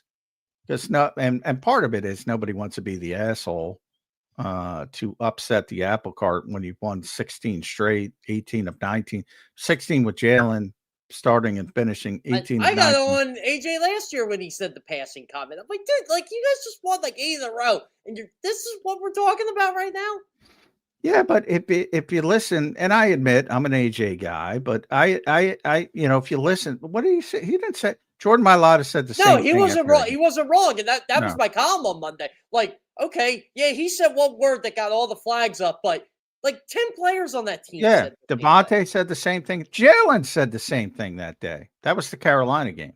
Yeah. But for whatever reason, everybody focuses on AJ because he's the biggest star. And I actually like the way AJ answers it, to be honest. I think it's you can make an assumption, but he's not just gonna flat out say it. Well, Nyberg asked him a question last week and he said, I'm not answering that, which was funny. And then I said, I came up at the end. I usually circle back to AJ because it's a waste of time. Oh yeah, when the TV cameras are there, but he'll talk to me afterwards. And so Nyberg asked him some kind of question that he said, I'm not answering that. And I joked because then I said, what was the question? And he said, it was about, something about the offense not getting the football, blah, blah, blah. And he said, I'm not falling for that. But then basically, see, again, if you ask him the questions the right way. So I always talk about his history with Derrick Henry in Tennessee and now Saquon. So he's used to being in a run first offense. That's all he's basically known, except that first year in Philly, which was still run base, but you didn't. Yeah, you yeah. didn't The Eagles were the first team with 40 rushing touchdowns. Yeah. And he's like, and he jokes and he laughed. Yeah, I wasn't always like this. So he's gotten used to it. He handles it better because he's gone through it. But yeah, you at some point you got to get those guys to football, and it's not just AJ; it's Devontae as well. John, were you there at the beginning of the Darius Smith's stuff on Wednesday, or do you?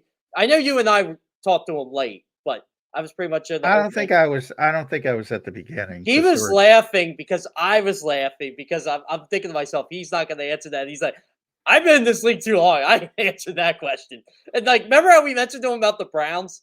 Now Z, and I've already developed. He's a good dude, man. Oh, he's a great dude. He's funny. Now he brought up Cleveland, and then I asked him about Cleveland, and I'm like, well, you did have Miles there. And he did say some nice things about Miles, but he was like, he basically said Cleveland sucks. Yeah, he did. Without saying it, he said it. Yeah. And I obviously being here is, but he was with Detroit at the end of last year. So, I mean, he was with a good team last year as well. Him and I were joking about Hutchinson. I was telling him, someone said, oh, he was only good last year because of Hutchinson. And he's like, yeah. And he said what I said. I played with Aiden. I wasn't aware of that. Yeah, Aiden That's was why they got him. Long gone. I didn't see any of the Detroit game. They put up a 50 spot. Oh, they look good yesterday. The Bears suck. Yeah, the Bears are terrible. Let's see how they continue to look. But I'll tell you what, that first game, Aiden Hutchinson didn't look like Aiden Hutchinson. He did on Sunday. Did he? Good. The stats don't show, but he looked like Aiden again. Yeah, that's good. All right, Jeff, good stuff, brother. Appreciate you doing it today. We'll talk to you again next week. All right, man? Sounds great. Thanks, guys. All right, thanks, Jeff. There's Jeff Kerr joining us here on Birds 365. Good stuff, everybody. A Monday after a week 2 game, Eagles beat the Chiefs, and the Chiefs are 0-2 for the first time in Patrick Mahomes' career in Kansas City. So pretty good stuff by the Birds. The win at Arrowhead Stadium yesterday, an ugly game, but a win nonetheless. And the Birds are 2-0 right now as we go into week 3. Now have the Rams coming up this week. John, it's a 1 p.m. game. You'll be happy to know it's a 1 p.m. game this weekend. Those are few and far between. And what a joy they are. Whatever happens on Sunday is going to be enjoyable for me. Whatever happens, just because the game's at 1:00. So you don't have to be there too late. Good stuff there. So we'll talk a little bit about that, but we still got plenty to break down here on this game. John, I want to stay in the offense here for a little bit. Actually, let me get to some super chats. We'll take a break, and then when we come back, we'll talk about that real quick here. Let's get to some supers. JD3 says, him, John, and Chandler, all sketchy dudes. I think he was following up on this. He said, the last 2 times we played Chris Jones, he cried on his hands and knees with 8 minutes left in the Super Bowl, and now he's crying about quarterback stats. Dude is highly emotional. Jones's families are some weirdos. I don't know. He's a good football player. Yeah. He's one of the best, but like what? I don't understand. Wait, is John Jones his brother? I didn't know that. The UFC fighter? No, Chandler Jones is John Jones's brother, the old pass rusher. Not Chris. Well, JD3 says him, John, and Chandler are all sketchy dudes. I don't know. I don't know if Chris is related to those guys. I don't believe he is, but Chandler and John are. Look, the guy's a 3-time Super Bowl champion. He's a 6-time All-Pro. Like, what's the demarcation line? It's okay to say people are good. People talk trash in the NFL. BG talked boatloads of trash to everybody he ever played against. Who cares? But don't insult the guy as a player. My God. You can't. He's one of the best defensive tackles in football by far. I don't think you can insult him as a player. Cheapskate, what's up, Cheapskate? Can we real quick give that rookie credit for spearing Jalen right off his feet?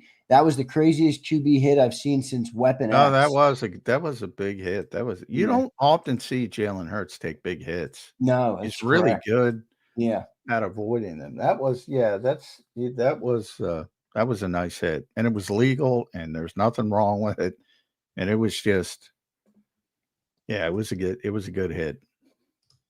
No doubt. Cheapskate, good call by you. Eduardo checking in. What's up, Eduardo? Remember when Mahomes said they're going for a three-peat after winning the AFC final? Not the three-peat he meant, huh? Go Birds. I guess you're talking about 3 straight losses to the Birds. Bird Gang says, member for 26 months. That's a long time, Bird Gang. Thank you, bro. Is the offense lethargic? Yes. Is it hard to watch? Yes. Am I going to be mad about it after 2-0? F no. Quit crying about wins. There you go. Thanks, Bird Gang. Yeah, I mean, it's part of fandom. I mean, if it doesn't look good, they're going to complain about it. I don't want to get hoodwinked and bamboozled, though. That's where I'm trying to find the line of where the truth is in the conversation. I agree, we are 2-0, but we were 10-1 and 23. Now, again, I don't think this is anything like 23 because of the defense, but I don't want to just mask problems and act like they don't exist. Well, yeah, that's a bad. You better hope the Eagles don't have that mentality, and they don't. You don't have to worry about it, but you better hope that the Eagles don't have Dank's mentality, and they don't. They know it's not good enough, and they're always trying to improve it. Yeah. Question is, can they improve it? That's the question. I think, and it'll be better. They're not gonna. Yeah. They threw for 92 yards. That's even JJ McCarthy's going to throw for more than 92 yards on it. Yeah, it's not going to be consistent. It'll get better. It's just a matter of can it get to where they want it to get. We'll see. Brian Pump checks in. This got to be it for Adoree, right? Like, dog, he's getting fried out there. Throw in the damn towel. That blown coverage was horrific. Please, Vic. Now Pumper has got Adoree in his sights, John. Yeah. I don't know. Yeah, I don't think anybody's too worried about the Eagles' defense today. And part of the reason was they probably, shouldn't be putting as much emphasis on it. But I mean, what do you want? It's an NFL game. They're giving up 17 points on the road in a tough place to play, under 300 yards. The only thing that doesn't make their defensive performance look good is the Eagles' offensive performance. Yeah, I mean, the defense is pretty good, and Adoree was part of the defense. So he's going to start again next week. I guarantee you that. Yep, I agree. Ross and Found checks in. This was the first time I've seen Jalen lose his cool. I don't know if he lost his cool. What are you talking about? The Jones stuff? I don't know if he's talking about the Jones stuff or maybe when he was yelling at Steen. Apparently, Jalen was yelling at Steen. Yeah, he did. Well, he fucked up a silent call. Players yell, quarterbacks. You ever see Tom Brady play? He's yelling at people all over the place. It happens all the time. But to Ross's point, that hasn't been Jalen Hurts' style to be, Well, Tom Brady, every time he played a game, he was mad. He was slamming the iPads and shit like that. I've never seen that. I mean, I can go back to each game and look at when they fucked something up, and I'm sure he was yelling at people. Maybe not as overtly, but I mean, if you're a quarterback and you're not getting on people for getting off the side, evidently he thought that was Steen's fault. I don't know if it was. I assume he's right. What's he supposed to do? Say, oh, all right. I mean, That's what you want. If you're talking about the Jones stuff, I mean, it's just trash talk back and forth. It happens all the time. The mic just happened to catch it. I mean, there's some shit said in the NFL that, you know, it's pretty untoward. So, I mean, that's nothing if he's talking about it, but I don't know what he's talking about. Yeah. He did it twice. It was just not his style. Appreciate you, Ross. Kimberly checks in. Truth lies somewhere in between. It's September. Kimberly, I'm right on the same page as you. That's exactly what I think. Well, yeah, I mean, they're not going to throw for 92 yards. I'm very confident making that prediction. I think that will be the low point of the season, by the way. The passing yesterday? Yes. Well, if they throw for less than 90, that's not a bold prediction. If they throw for less than 92 yards again, then you might have to have some serious discussions about a bunch of different things. Yeah, I mean, look, I said this. I tried to say this as best as I could last night on the postgame show, but I'm not sounding the alarm like people think we are because we're talking about it. We do a talk show. We're going to talk about everything with the team. Yeah, God forbid. I mean, if they're up for 92 yards, we do a talk show. We're not supposed to. It's part of what we do. Like, if you don't want to listen to it, then just don't tune into the show. I mean, that's fine. Okay. That's fine as well. But we are going to talk about it. And I think as a fan, you look and you say, all right, well, we do have AJ. We do have Devontae. We do have Goddard, who didn't play yesterday, Saquon, the offensive line, Jalen Hurd. Like, it feels like we could get a little bit more out of the offense. That's not to say that, all right, sound the alarm and the team stinks and F Jalen Hurts and F Kevin Patullo and, blow everybody out. That's not what we're saying. We're just saying, I'm just saying. Well, nobody said that. They could get a little bit more out of the offense. I've defended Kevin Patullo. I'll defend Jalen Hurts. But I'll also say those two things are not mutually exclusive. It's also not good enough to have a game like that. Those two things are not in contrast at all. I say it all the time. We're not here to cheerlead. There's plenty of places you can go see the cheerleaders. Plenty of places. Well, it's funny. Even the parts you see the cheerleaders, I see them calling that Kevin. Well, that's the ironic part. Those are the first ones to jump ship and say, "This guy's got to be fired." This guy's. It's funny. It is an interesting. Yeah, it is.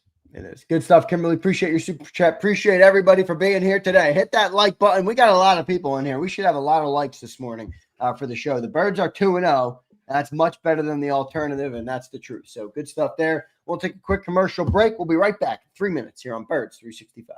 Ignite your nights with free live entertainment daily, only at Live Casino and Hotel Philadelphia's Center Bar. 7 days a week, enjoy some of the region's top party bands, performers, and DJs as they take the stage in the heart of the casino action.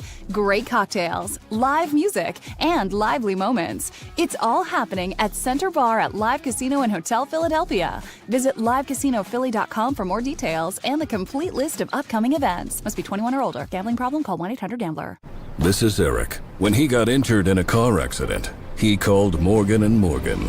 He not only gets a lawyer, he gets trial lawyers like Sam and Jessica who are in it to win it. He gets his own investigators with briefcases, leather ones. And if you ever have questions, our customer service folks keep things rolling. Injured? We're your army. Morgan & Morgan, America's largest injury law firm. Welcome to the Jet Setters and the High Rollers, to the Shot Takers and the Tastemakers. Welcome to the Viewfinders, the Thrill Seekers, and the Night Owls. Welcome to everything you could possibly want on one 5-mile island. Welcome to the Wildwoods. Book your stay today. In our hometown, we all look out for each other. We go the extra mile to lend a helping hand. Thank you. We step up to keep our communities going strong. And at Independence Blue Cross, we're here to keep you going strong. We've been deeply rooted in our communities for more than 85 years. And that connection to members has earned us our spot as the #1 health insurer in the region. So while you look out for your neighbors, know IBX is always looking out for you.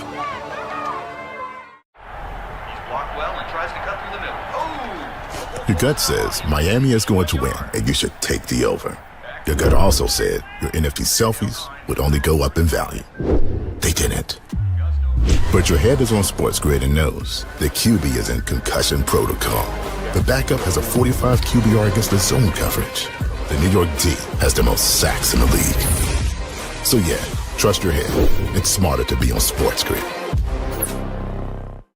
EAGLES, Eagles.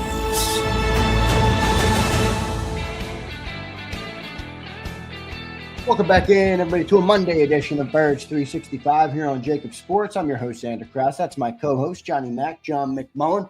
Give us follows on X at Zander Krause and at JF McMullen for Johnny Mack. The Birds are 2-0, everybody. They win 20-17 yesterday, and a lot of conversation happening about the passing game, Kevin Patullo, and everything that's happening there. Almost feels like deja vu. We talked about it all year last year as well, and the Eagles were able to run their way to a Super Bowl victory last year. We'll see if they're able to do the same this year. John, I do want you to give your thought on it. And I know we've talked about it, but I want to specifically talk about Kevin Patullo. And I want you to answer what you think of him and where he is as a play caller. He's a first-year play caller. You know, I know he's been in the organization through everybody, but it is his first time calling plays. That comes with a different, learning curve. I don't care if you're a passing game coordinator for 3 years here or you've been in the organization. There's a different learning curve when you become the play caller. How much of where are you on Kevin Patullo? Because everybody's sounding the alarm. I think we've made very clear we're not sounding. Oh boy, sound the alarm. I think it looks very familiar to last year. I think this offense is this offense. I've said it pretty consistently. You're not going to see a lot of hot routes. People are obsessed with how. Why is everyone so upset? Why is this a surprise that the Eagles don't make side adjustments and turn it on? All they do is successful, and I said this coming into the Super Bowl, just run the go route. They did it and got the big play with Devontae. For whatever reason, they're not good at it. You can blame whoever you want. If you want to blame the offensive coordinator, you got to go back to Nick and Shane and Brian and Kellen, because it always looked the same. It always ends up to that. That's why I lean towards the quarterback more. But that's an indictable offense in this city at times. They're just not good at it. There's a lot of things they're good at. That's not one of the things they're good at. So they don't do it a lot. And for all the people that play, better at the line of scrimmage, like what, why is he not improving at that? If you think more like most of that is on the quarterback, I think there's levels to playing the position, which I pointed to Tom Brady last week, and I'll point to him again. Like go watch. You have NFL Game Pass. Go watch old Phillip Rivers games in Indianapolis. Hot routes all over the place. Side adjustments all over the place. You got a quarterback who can do it. There aren't a lot of quarterbacks who can do it. Again, you can go back to really the most simplified offense, which you probably saw last night with J.J. McCarthy versus just a simple offense, which is the Eagles, with a much more, capable quarterback and capable. Basically, it comes down to when you see the manipulation at the line of scrimmage, and sometimes it's good, sometimes it's bad. Sometimes, in fact, with bad quarterbacks, it's worse if you put it on them. Basically your cannon from one play to another. So you might hear can. You might hear kill. It's two plays. One's got the weight on it as you hit the line of scrimmage. It might be a pass. It's pass run. Right. You might can it from pass to run or vice versa. That's all you're seeing. Unfortunately, you're not seeing that next level for the most part. Not always, not 100% of the time, and people get too caught up in that. But for the most part, you're just talking about canning from one to the other. Not the high level manipulation of Tom Brady or somebody like that, or Phillip Rivers or somebody like that. Can you get to that point? Well, most coaches don't want to get to that point. I don't think Nick's in that category. There's a lot of ego-driven coaches who don't want to get to that point, and they want the quarterback to run what they want. And I've said it a bunch of times.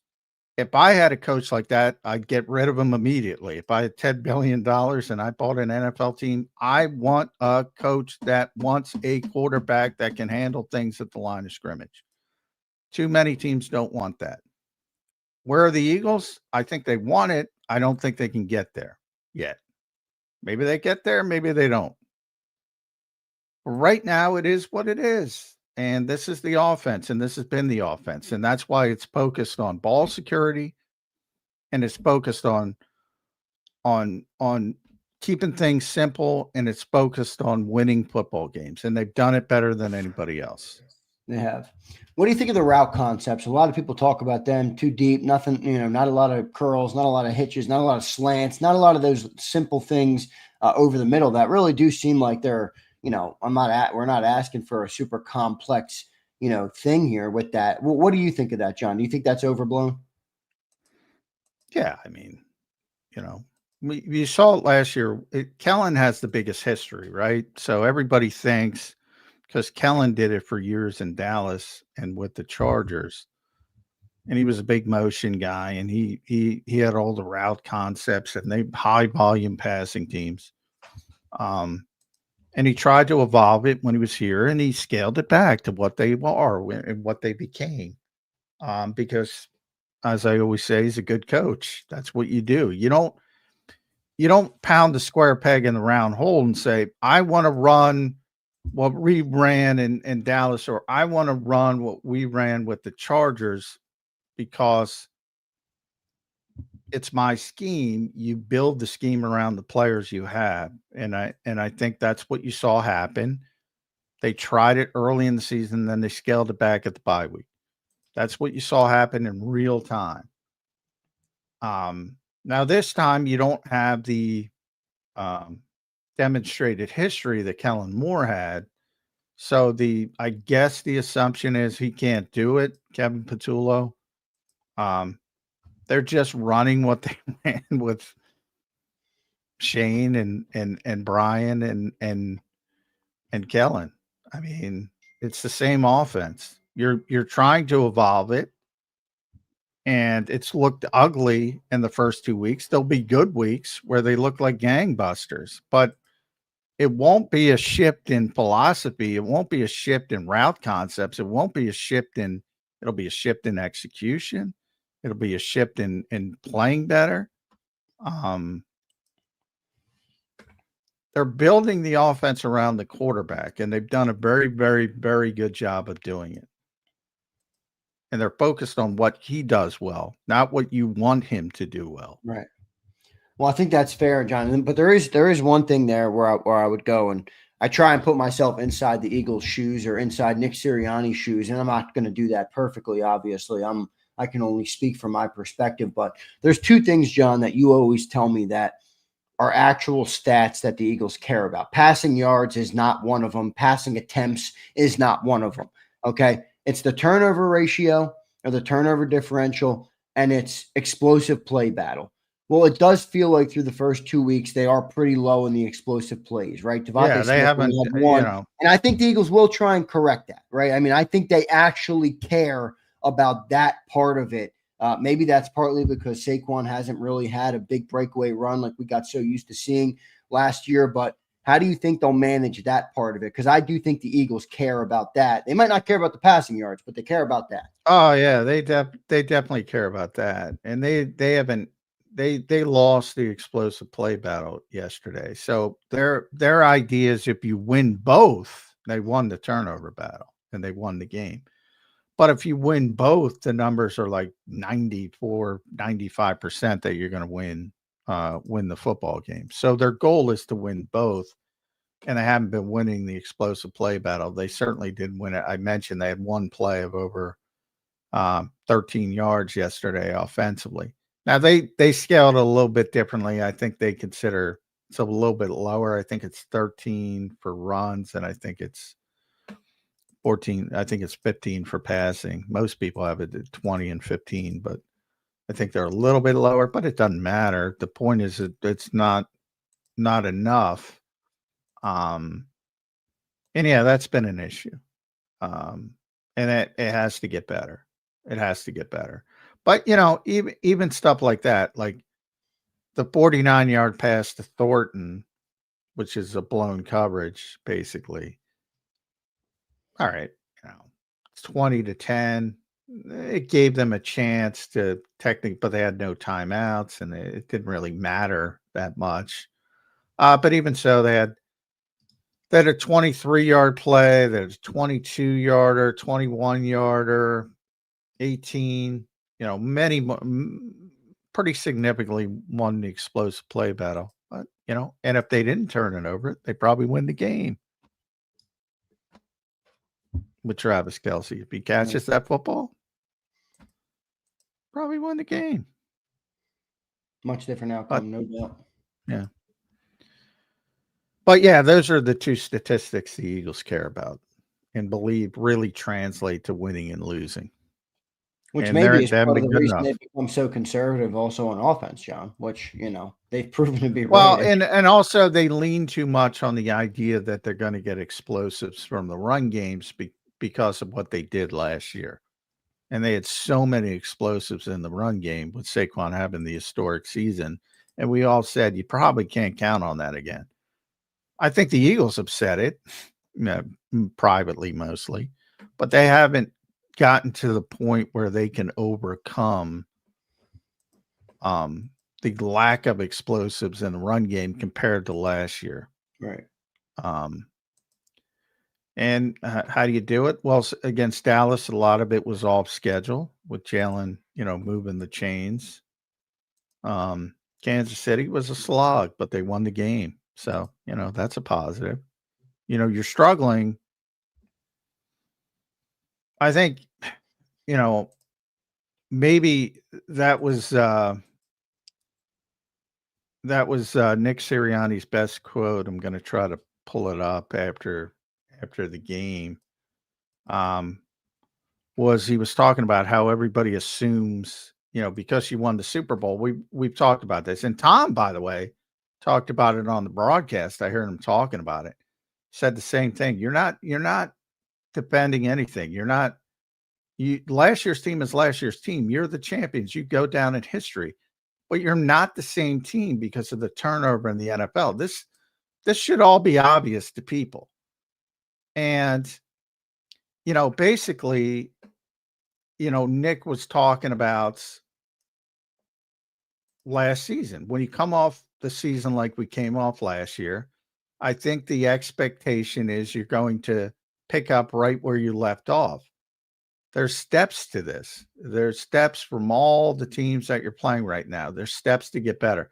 So as you're getting better, our goal is to play the best football by the end of the year. But as you're getting better, find ways to win. They're not the same team. They're not the group that blew this team off the field in February. Kansas City's not the same team.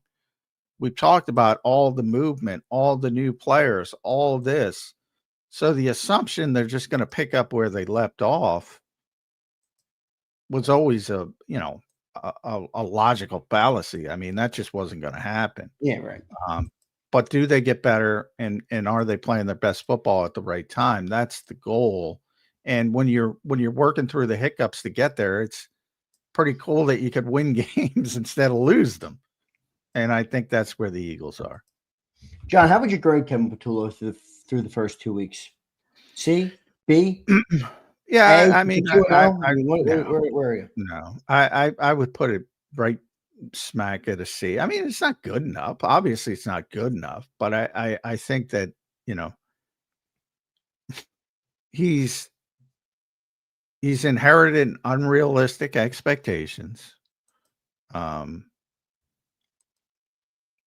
But I mean, he knows what the job is. He knows he's going to get shit. And it's not acceptable. What's going on in the passing game? We said this a bunch of weeks last year. And they'll get better. I mean, part of it is just the personality of the game, as I mentioned, when we're talking about games have personalities all the time. And Jim Schwartz taught me this. I mean, look, Dallas and the Giants, they were in a shootout. It's just the way it just, if you think about Super Bowl 52 shootout, Jim still hates that game, and they won a Super Bowl. Yeah. Because the defense is giving up 505 yards. It's a shootout. And there are other games, and yesterday was the opposite. It was a grinded out. Neither team was good offensively. Neither team was good in the passing game. If you take away I don't know if you can hear that, but I apologize. I got car alarms going off. But No, you're good. If you take away that big play to Thornton at the end of the game, Kansas City's passing numbers look atrocious. And what does that really matter?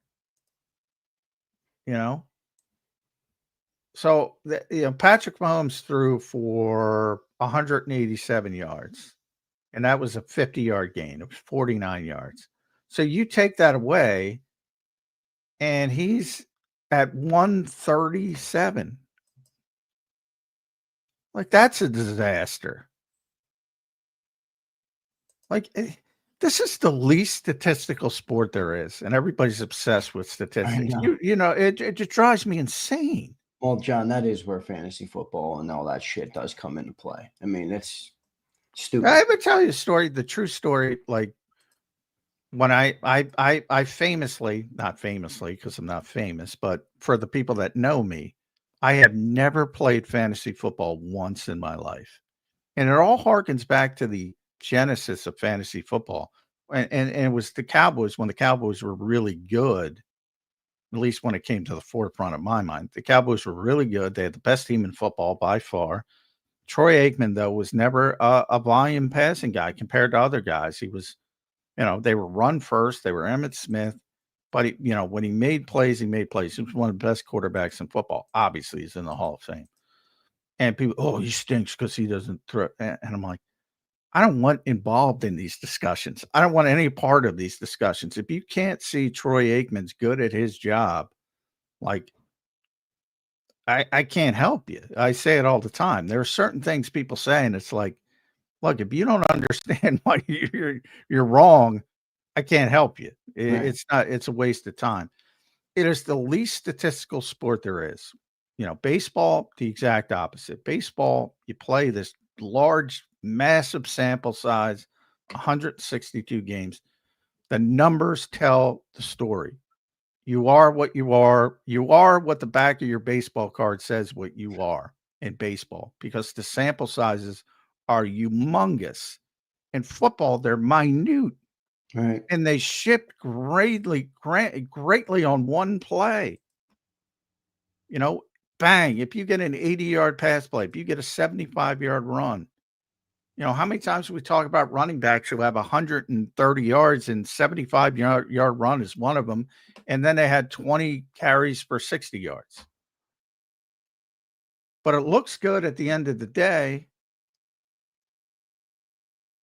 It is the least statistical sport there is, and everybody's obsessed with statistics. Yeah, it's so true. It's such a good explanation by you, John. One thing I'll say here, and we're in the last couple minutes of the show now, but I think this is something to look out for, an honest conversation. Again, we're not sounding the alarm at all. We're talking about the context of the game here. I think we have to evolve, John, because, and maybe this is obvious, maybe the Chiefs and the Cowboys, in a way, put out kind of a good blueprint on how to handle the Eagles' offense, right? I mean, Saquon Barkley had 22 carries for 88 yards yesterday. That's good for 4 yards a carry. I think he had even less than that in the opener. You've held Devontae Smith and AJ Brown to under 100 yards each through 2 games to start the season. I'm sure other teams coming against the Eagles in coming weeks will try and use that defensive game plan that those two teams, or at least a combination. Yeah, I don't think they were similar at all. Dallas, basically. No, but they put enough on tape to show, hey, this is what you can do to manage this team. Well, the problem is Dallas zoned them up and stopped them. and Steve is blitzing from the buses and stuff. Yeah, right. So that pick your poison, but they'll get better. I mean, to give you an example, the Eagles had 216 total yards. 216 total yards. Fourth fewest by a winning NFL team since 2000 in this century. Like, it's not a formula to win, generally, obviously. And it can't continue, but the fact that you can win a game like that speaks volumes that you can win games in a host of different ways, that anybody who's watched this team knows that. They can beat you in a shootout. They can beat you in the grind it out. That's the brilliance of what's going on in this Nick Sirianni, Jalen Hurts era. They can win 90 different ways. They can win on a Jake Elliott 58-yard field goal. They can win on special teams with a punt, with punt coverage. They can win every single way, upward, down, back, and forward. My only issue with this team, is they don't seem deterred by increasing that margin of error that I always talk about. Like, you're living on the edge. CeeDee Lamb catches a football, you lose. Travis Kelce catches a football, you potentially lose. They might have come back, but you potentially lose. They're living on the edge. I brought this up in the Rams playoff game. Yeah, You're right. living on the edge. You're too talented to live on the edge. They didn't live on the edge in the championship game and the Super Bowl. Right. That's what they're capable of. Exactly. That's the crazy thought, that what they're capable of is as good as those games looked. And too often I think they dismiss living on the edge because they keep winning. They keep winning and winning and winning and winning and winning. And one of these times, I can't tell you one because I joke they're never going to lose again, but they will. One of these times, the ball is going to bounce the other way. And people are going to have that jaw drop feeling like, oh my God, it can happen. One of these times, the ball is going to bounce the other way. And that's going to be a wake-up call, not only, I think, for the fan base, but to a certain degree, the Eagles as well. We'll see how it all shakes out. Johnny Mac, good stuff. Great show today, brother. We broke it down pretty well. All right, the sky is not falling, everybody, and the Eagles are 2-0. How could the sky be falling? It's Victory Monday. Yeah. Well, it's also Overreaction Monday, and you're seeing a lot of that. So I'm happy we were able to add the context that we were able to do. John, your final thoughts here on this Monday edition of Birds 365. Well, definitely Chicken Little is not outside. The sky is not falling. So, I think, but I'm interested this week because I think the Rams are a good team. Not a great team, but I think they're a good team. I think this will be a good test. I think they have to play better. They have to play a different style to beat this team. And I think that'll be good for them because there'll be more urgency to fix some of the issues that maybe you said, you come into this week and say they're up against it from a talent standpoint. I think there'll be more urgency to get things sharpened up this week. Yep, me too. Johnny Mac, great show, brother. I will talk to you tomorrow on a Tuesday day. What? Real quick. What's the agenda today? The Eagles are off, but you get to talk to Nick, right? Yeah, Nick's 3:15-ish Zoom. So we'll talk to him about the same stuff he was talked to last night, basically. Yeah, he probably won't say much of anything, as he normally never does. Let's see if you can get him off on a tangent or you can get some intel out of him, John. We'll be listening. Good stuff, my friend. I'll talk to you tomorrow. All right. Thanks, everybody. All right. Thanks, J Mac. There's Johnny Mac, John McMullen joining us right here on Birds 365. Great show this morning, everybody. The good news is the Eagles are 2-0. All right. And we're going to talk about everything. I don't think it's unfair. I think people go crazy. I mean, I've read some of the comments. Like, oh, my God. How do you talk about this? Guys, we're doing a talk show. We got to talk about everything with the football team. Good, bad, ugly, indifferent, okay? And I don't think it's crazy to say the Eagles' offense could be operating at a higher level. Now, they've won. They're 2-0. Everything is good. I'm not saying that we're fucked. But, hey, You got A.J. Brown, Devontae Smith, and Saquon Barkley. The offense could look a little better. That's not crazy to say. It's not unfair to want that. I bet you if you ask those guys, Jalen Hurts, A.J. Brown, Devontae Smith, Saquon, Kevin Patullo, Nick Sirianni, hey, can the offense be better? They'd say, yeah, it can absolutely be better. All right, not crazy thing to say. So got to gauge where the truth of the matter is, where the gray area. I thought Kimberly was right in her super chat today. The truth lies somewhere in the middle, right? And I think that's honestly where it is. The truth is somewhere in the middle of it. And the team does keep winning, and they have, they do have the thing that they do have now is they have the history on their side. It's one thing to be 23 where you don't have as much history. And now you have Jalen Hurts' entire body of work and Nick Sirianni's entire body of work. And they're two, one of them is the most winning quarterback in the last 4 years, and one of them is the most winning coach in the last 4 years. So all that context comes into play with it. All right. So pretty good stuff. Pretty good stuff all throughout for the Birds. I think it is positive that the Birds won the game. The one thing I would disagree with, or not disagree with, but I would say that to add the context to, I saw some of you guys in the chat talking about, yeah, well, if you take away Mahomes' big pass, he only had 138 yards. And yeah, I agree, but he's throwing to Tyquan Thornton and a 40-year-old Kelsey, and that's it, and Hollywood Brown. We have A.J. Brown, Devontae Smith, and Saquon Barkley. I'm not going to limit what the expectations are of players that are that talented and that good to compare them to the team we went against. I want to beat the Pope out of our competition. I don't want to go to their level. I don't want to play to the level of our competition. John said it perfectly. This team is capable of what they did in the NFC Championship game and the Super Bowl team. It's okay to desire that. You're not going to always reach it, obviously. You're not always going to reach it, but it's okay to want that. It's okay to desire that, and it's okay to know that that's what the team is capable of. And you obviously strive for greatness. You shoot for the moon, you land on the stars. Right? I mean, that's what they say. All right. So I don't think we get complacent, and I think the Birds are still in a good spot. I think the one biggest, obviously, thing about this team right now is, a lot of talk about 23. It ain't happening. All right. It's not happening. The defense is already way ahead of where we thought they were going to be at this point. You got Vic Fangio, who's the adult in the room when it comes to the defensive side of the football. It ain't happening. Now, could the offense be better? Absolutely. All right. I think any honest fan, I know there's some people who have an aneurysm. If you talk about anything that's not glaze on the day after a win, it's almost like obnoxious. It's like, please just go to another show. Why even listen to sports talk if all you want to hear is how great you are?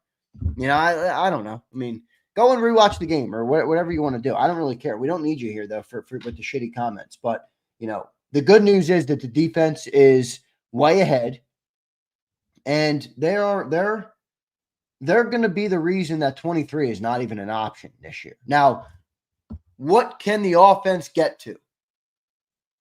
How good can they get? Week 2. Early in the year. There's no preseasons anymore. It's a new play caller and Kevin Patullo. There's a lot of context. All right. Brandon says, I'm not saying you're crying. That's fine if you say I'm crying, Brandon. I'm not crying. I think the team is in good shape, but it's not perfect. And it's okay to say that. It's okay to talk about those things. And Twitter, I don't care what Twitter's doing. Twitter's a cesspool in every area of life. All right. Why would I take Twitter and use that as the truth of the matter? All right. I think one of the things I love most about the community on JAKIB is we can have these conversations and we do it in the right way. I mean, we put in the context. We give you the truth of the team is such a winning football team. No reason to sound the alarm. But at the end of the day, the team can be better. And wanting them to be better is not a bad thing. That's going to give us a better chance to go and win a Super Bowl. So that I don't think that's crazy to say. Master Eagle checking in. What's up, brother? Big Dog Z, Terrence Bud Crawford. Yeah, man, that was a good fight. I fell asleep, guys. I got to be honest. I was trying to stay up for it. I dozed off on the fight, but it was a good one, And I watched some of the highlights when I woke up. So, congrats to Bud Terrence Crawford. Good stuff there. All right, good stuff for him.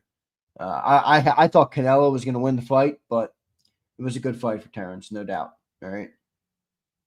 Yeah, I fell asleep, Niner. I don't think it was about the fight. It was more about how damn tired I was. But And thanks, I completely forgot about the fight. I dozed off too. It was boring. Yeah, it was boring. All right.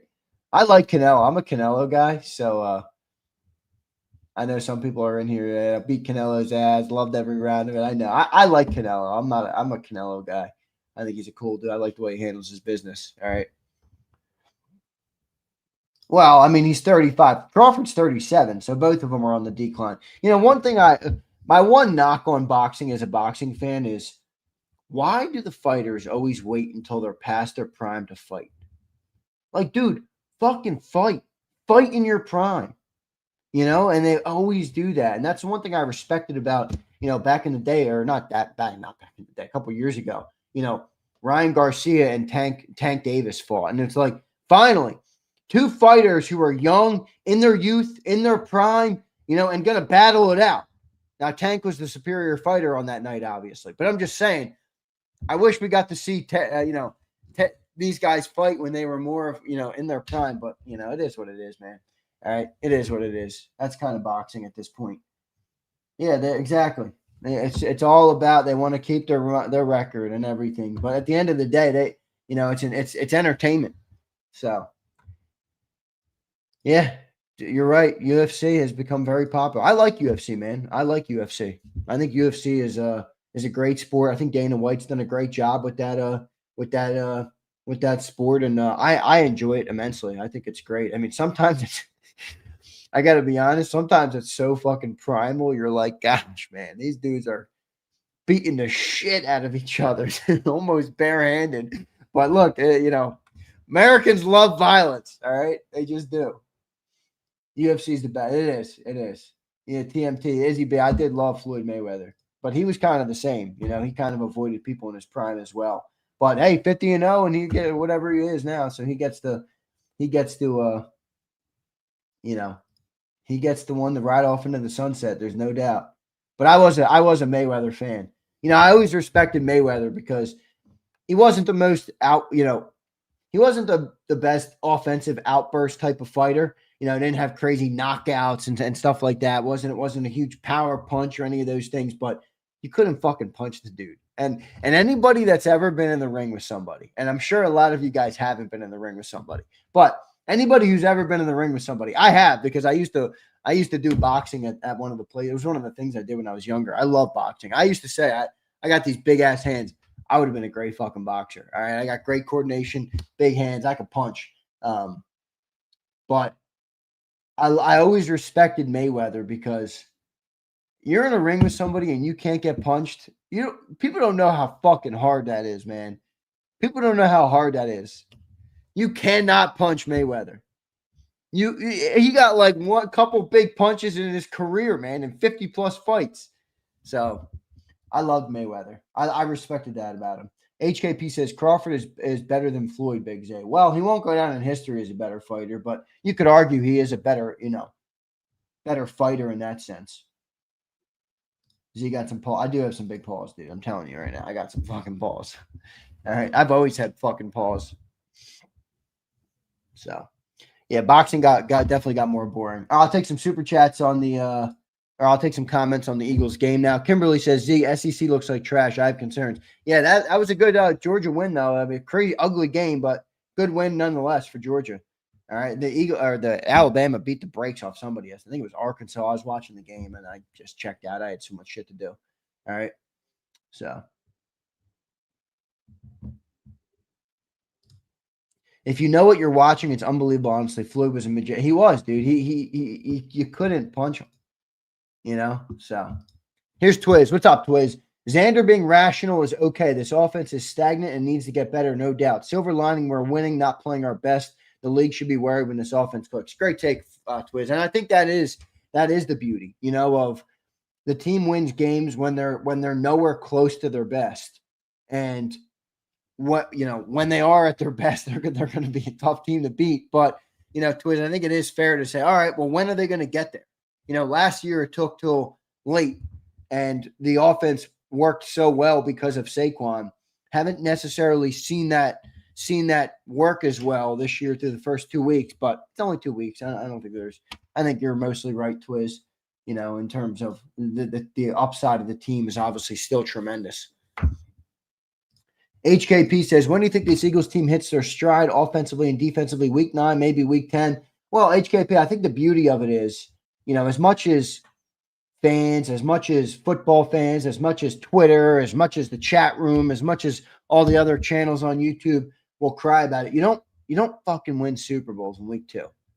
Like let's just go through a scenario for a second. If the Eagles looked as good as they could possibly look in week 2 yesterday, and they beat the piss out of the Kansas City Chiefs, and the passing game worked perfectly, and the defense was great, and all these things, and we had nothing to complain about, and we thought Kevin Petula was the best, it wouldn't mean shit for the playoffs. It wouldn't, because you've got to play your best football late in the year. Tom Brady used to say that. The NFL season starts after Thanksgiving. You don't win in week 2. All right, so there's a lot of ways to go. There's a lot of improvement to be had, but at the end of the day, we are where we are right now. Can the offense be better? Absolutely. You could say that about 32 of 32 NFL teams. All right, you can. I mean, look at Joe Burrow. How many times have you heard Joe Burrow is the greatest thing since sliced bread? Now, he missed a lot of the game yesterday, but, week 1, he was fucking terrible in week 1, Joe Burrow. He was terrible in week 1. No, that doesn't mean I think Joe Burrow is a bad quarterback. It just means it's week 1 and week 2, dude. Like, you don't need the team to be clicking on all cylinders in week 1 and week 2. In fact, I would say it's probably a bad thing to have your team clicking on all cylinders in week 1 and week 2. You don't want that. All right. It's like baseball in a sense. Now, it's different, I know, but people always say, and especially with this Phillies team, anybody who watches the Phillies this year, you know exactly what I'm talking about. Boy, you need that team to be hot in October. All right? Because they're a streaky team. So we don't need the Eagles to be clicking on all cylinders right now. We don't. I know we want them to be because we're fans and that's what we want, and that's perfectly fine. But we got to be good late in the year, man. Josh B says, it's bad that Green Bay looks really, really good so early. Zander, kind of. Well, not really what I said, Josh B. I mean, I think to John's point, the impressive part about Green Bay right now is they do have the players that they need to be as good as they are. And John, I think John's going a little far. I mean, John and Cilio last night in the postgame show acting like the Green Bay Packers are like, all right, pump the brakes here. All right. Just like we're talking about the Eagles through 2 weeks, talking about the Packers through 2 weeks. Let's see. Attrition is going to be the problem with there, though. I know you're messing, Josh B. Tongue in cheek. I got you. Senor says, I thought Zander said this offseason the offense needs to carry the defense this season. Well, Senor, it's proven that the defense is much further along and the offense isn't as good as we expected. I mean, Senor says it's an L. It's not an L, Senor. It's just talking about football, Senor. If you had half a fucking brain, you would know what that comes with. But the defense lost half of the defense. The offense returned 10 of 11 starters. All right, we're going into year 5 now with Jalen Hurts and Nick Sirianni. It's fair to say, hey, the offense should be more further along than the defense. They're not. That's its own problem in its own way, Senor. I know you're too stupid to see that, though. DM says, they are miles ahead of us right now. Say, you don't like the Packers. They are really good. I like the Packers. I don't know what you're talking about. I think the Packers are a good team. I'm just not ready to say they're going to win the Super Bowl because they're good in week 2. Same thing with the Lions last year. Lions are a great football team. There's no doubt about it. Doesn't mean they're going to win the Super Bowl. Exactly as I just said. We don't need the Eagles to be playing their best football right now. Can they be better? Abso-fucking-lutely. So can almost every team in football. All right. Underdog says, he stings, Zander. He transformed us from a QB factory into an offensive coordinator factory. Underdog, I know you don't like Jalen Hurts. All right, I do. I know you don't like Jalen Hurts, but I don't know, dude. It's tough for me to get on your wave when it's just the team is winning as much as they are, and I know wins are a team stat, but I'm an Eagles fan, man. I care about the team stats more than I care about the individual stats. The one thing I would say, all right, that I think we got to be mindful of the human element of football that I think every fan should be aware of. And we had somebody on last night. I'm not sure if he's listening, Caleb Brannon, who goes by O-Line Guru when he joins the show. But he didn't want to say it last night, but I knew exactly what he was talking about. He said you could tell that There's some body language things out there right now. And you can tell. I know A.J. Brown doesn't – he's going to be good if they win. That's what everybody says. A.J. Brown doesn't – he's not happy right now. All right? And you don't want a guy as good as A.J. Brown being visibly out of the game, being body language-wise, looking like he's unenthused and not into the football game. And again, maybe it's a reach. I think you see a little bit of that with A.J. Brown. He doesn't look too happy. All right? He doesn't. And it's tough for me to blame him for that. I mean, you can't, and I think this is where context has to come in. You can't, as a fan, sit here and say A.J. Brown is a top 3 receiver in football, which I say, many of you agree with me, and many of you say as well, and then not expect him to want the ball more. I know everybody's like, oh, who cares about the numbers? Who cares about the passing stats? Who cares about this? Who cares? We won. But at the end of the day, you got a top 3 receiver in football. He wants the football. That's normal. It's not crazy.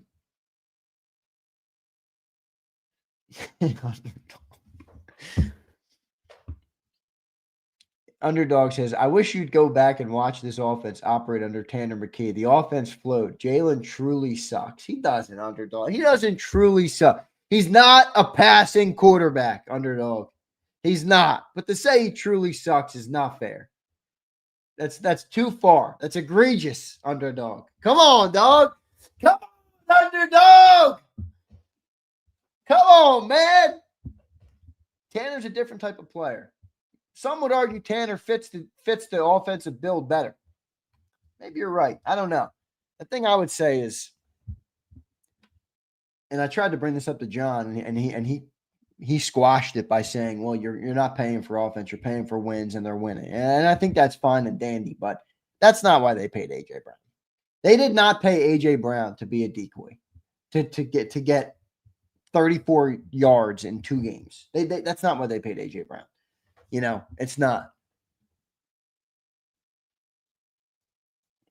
Here's Curtis. What's Curtis have to say? I swear Z is doing an impression of 24 when he says, who cares about the numbers? Who cares if it's pretty? Well, Curtis, at the end of the day, it is not everything, but there's still context to talk about. I don't know what you're going for, Curtis.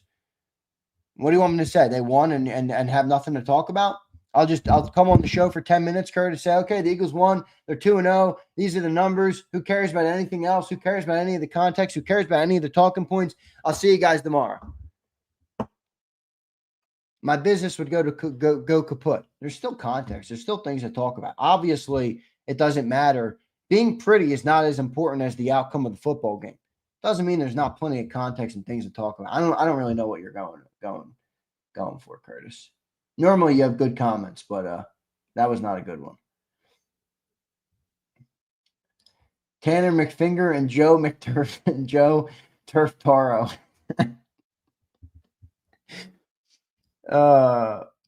Joe Burrow out for 3 months sucks for football. I do like watching Joe. Zander, I agree with 25Z. Disagree with 24Z. All right, Curtis. They won the fucking Super Bowl in 24, Curtis. What'd you have, your finger up your ass at the parade, Curtis? Oh, they won a Super Bowl. I wanted it to look this way. Shut up, Curtis. DM says, how about Zadarius Smith, though? He did, man. Zadarius Smith looked damn good. He looked like a man amongst boys yesterday at some point in that game. He looked like a man amongst boys. All right. Here's Twiz. McKee would make our offense look a lot better, but he'll get the same results. Plenty of great passers who don't win shit. Yeah, just ask Russell Wilson, who threw for 450 yesterday and lost the game. All right.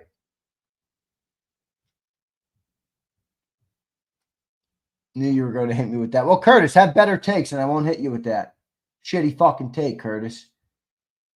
Shitty fucking take. Here's Shady trying to tell me how to do my show. The kitty voice is unbecoming. Good, then go watch something else. Bazooka says, JAKIB Sports, right now would be the perfect time to trade McKee to the Bengals. Well, what can you get for him? I'm not sure. All right. Abe says, Zander, you see that dude slap the shit out of the Cowgirls player head? Yeah, that was the Giants left tackle who was in, I guess, for Andrew Thomas. Oh, what was he? What was he doing on that? Was that just seriously a show of anger? Was that just a show of anger? You know, I don't know. I don't know why he did that, but pretty funny. Pretty funny. HKP became a member. Thank you, HKP. Appreciate it, brother. You're entered in. We are going to have a jersey giveaway tomorrow for those waiting for that. All right. By the way, I will give an update as well. All right? So forgive me. We did a lot of giveaways last year. There was a couple guys who fell through the cracks. All right. A couple giveaways that fell through the cracks. All right. So Friday and Saturday was a giveaway day for your boy Z. All right.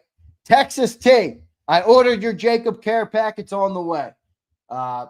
Who else did we have yesterday? Bombay Trippy. I ordered your JAKIB Kerr packets on the way. Joe Whip. I ordered your Stout U jersey or your shirt. It's on the way. Cody K. I sent out your shirts. Kirsten Carter. I sent out your shirts. Josh B. I ordered you the Saquon Barkley jersey for your daughter. I'm actually very pumped about that. That's pretty good. So everybody that made us slip through the cracks last year, everybody's handled except for one, Lucius the Show. And he needs a 3X, and I'm working on that. All right? I'm working on that. So I'll get to that, all right? Lucius the Show, you're probably pissed. You're like, man, I'm the only fucking one you haven't handled. I know, brother. 3X, though. I got to figure it out. All right? And then we got the new winners, the 2025 season winners. Carver, Waddington. Waddington, I sent out your shirts already. Is Sue in here? I haven't had a chance to talk to Sue yet. All right. Tony and Dio, I got your hat and shirt ready to ship. I just have to get a box because the hat needs a box because I'll fucking crush the hat if I put it in an envelope. All right. Master Eagle, you emailed me back. You need a bigger size, so I'll manage that as well. All right. I'll manage that as well. Dirty Air says, my hot take after 2 weeks. Stop the Jalen Hunt isn't ready BS. He's been inches from the strip sack in each game. He's getting home real soon. He has Dirty Air, but you're talking about a 3-down edge rusher. I don't know if he's ready to be that. That's why they brought in Zadarius, you know. So we'll see. All right. Valencia says, don't forget about me, Z. I won the C8. You want it? I'll get the Roswell green. All right. I'll get the Roswell green, Valencia. Maybe one day when I'm breaded enough, I will give away something that big. That would be pretty sick. All right. That would be pretty sick. You do see a lot of car YouTubers doing that. They give away cars. Now, they're all promotions. The cars are given to them. They're not paying for those cars. That's the one thing. I'm not giving the jerseys I give away. That's cold hard cash, everybody. I buy each and everything I give away on the channel, including the JAKIB merch where I order directly to your house. All right. So I don't need kudos. I'm just saying. Most channels who do giveaways, they're somebody's fronting it for them, which is fine. No problem with doing that. That's the business of it. But good stuff altogether. All right, everybody. Appreciate you guys being here. All right. Daz says, step up your game. We want cars.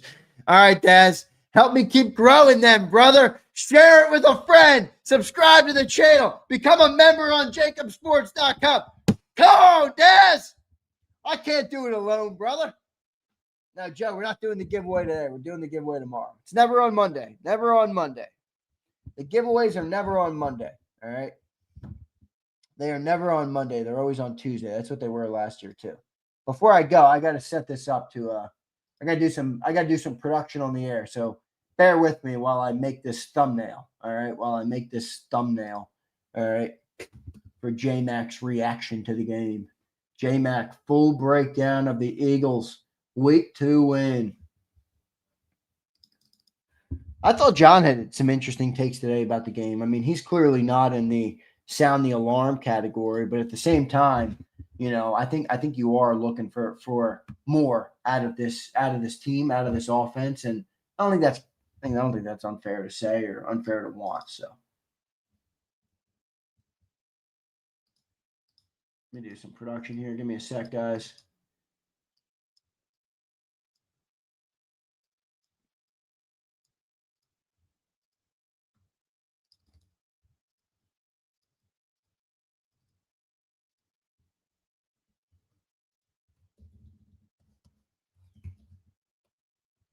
Overall, I feel pretty good about the Eagles. I do. I mean, we're 2-0. Two ugly, but 2 wins. better than the alternative. Obviously, I don't think I need to say that. You guys are smart people. Obviously, you know that it's better than the alternative. A lot of room for improvement, which in a way I think is a good thing. I mean, somebody said that earlier today. Like, I think it was you, Twiz. You were like, imagine this team when they're clicking on all cylinders, and you're right. That's something to strongly consider how good this team can be. I think I will say this, and I don't agree with John, who kind of said he's not impressed with the defense because of the Chiefs receivers yesterday. I don't really buy that. I think the thing to be most excited about through 2 weeks for the Eagles is the defense. The defense looks like they're going to be another top 5 unit. Now, maybe that's a bold prediction, but they lost a lot of guys, and to come into this season and have the outputs they've had. I mean, 2 games. We have 2 jersey giveaways because they gave up 20 or less in both of the first 2 games. I think that's a welcome sight. I mean, that's a welcome sight for this team. So, again, that's why I don't think 23 happening is even a possibility, because the defense is just going to be much better. But Tony brings up a good point. Let's see how we handle the Rams wide receivers. I mean, remember, we handled the Cowboys wide receivers, but CeeDee Lamb helped us with a lot of drops in that game. So, Zeal says, I don't buy that either. It's Mahomes. I'm with you, Zeal. I mean, I'm not going to completely delegitimize and say the defense's performance doesn't matter. It's still Mahomes. Now, they don't have the guys that we have. All right, they don't. Tyquan Thornton and those guys. They're not the fucking Eagles. They don't have the players that the Eagles have. But at the end of the day, I do feel like, it's been pretty positive for the defense through 2 weeks. I mean, we had concerns about them, rightfully so. They lost a lot of players. All right, they lost a lot of players. So, but I think that's a very positive sign for where this team is and where this team can go this year. If that defense is going to be that good, you're going to have a great position to compete in every game. And look, that's what allowed the Eagles to play the way they did last year with the running game. You didn't need a high-powered passing offense last year when your defense is giving up, 17 points a game. So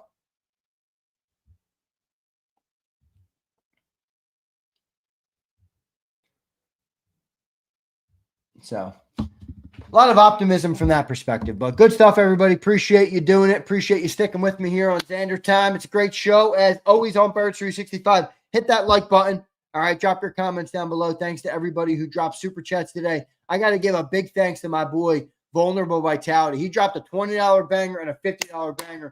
Vulnerable, if you're still listening, appreciate you, brother. Thank you for everything. Thank you for all the support of the channel. He's a legend member as well, so obviously a big supporter of the channel. Vulnerable Vitality, we appreciate that. Appreciate all of you guys for being here as always. Let's keep the conversation, guys. Don't fall into the Twitter trap of there's never content. It's either we win and it's all great and there's nothing to talk about, or we lose and everything sucks. All right? There's context. It's good that we're 2-0. There's things that we can improve on. There's things that are good. There's things that are not so good. We can talk about them all, and we're going to continue to do that right here on JAKIB Sports. All right? So appreciate all of you guys for being here. Hit that like button on your way out. Thanks to everybody that dropped a super chat today. Obviously, Vulnerable, Master Eagle, thank you, brother. JD3, Dirty Air, Brian Pumper, all the great people. Cheapskate Coins, interesting name, but appreciate you, brother. Kimberly, everybody who dropped a super chat. Eduardo, Reza, appreciate all of you guys, man. So thanks for being here. Hit that like button on your way out. See you next time, everybody. You've been listening to Birds 365, the destination for the passionate Eagles football fan who bleeds green. If it's Eagles football, we're talking about it. Debate inside the locker room and guests that are some of the greatest football minds from around the region. We hope you enjoyed the show. We know we had a blast. Make sure to like, comment, and subscribe, and we'll be back soon.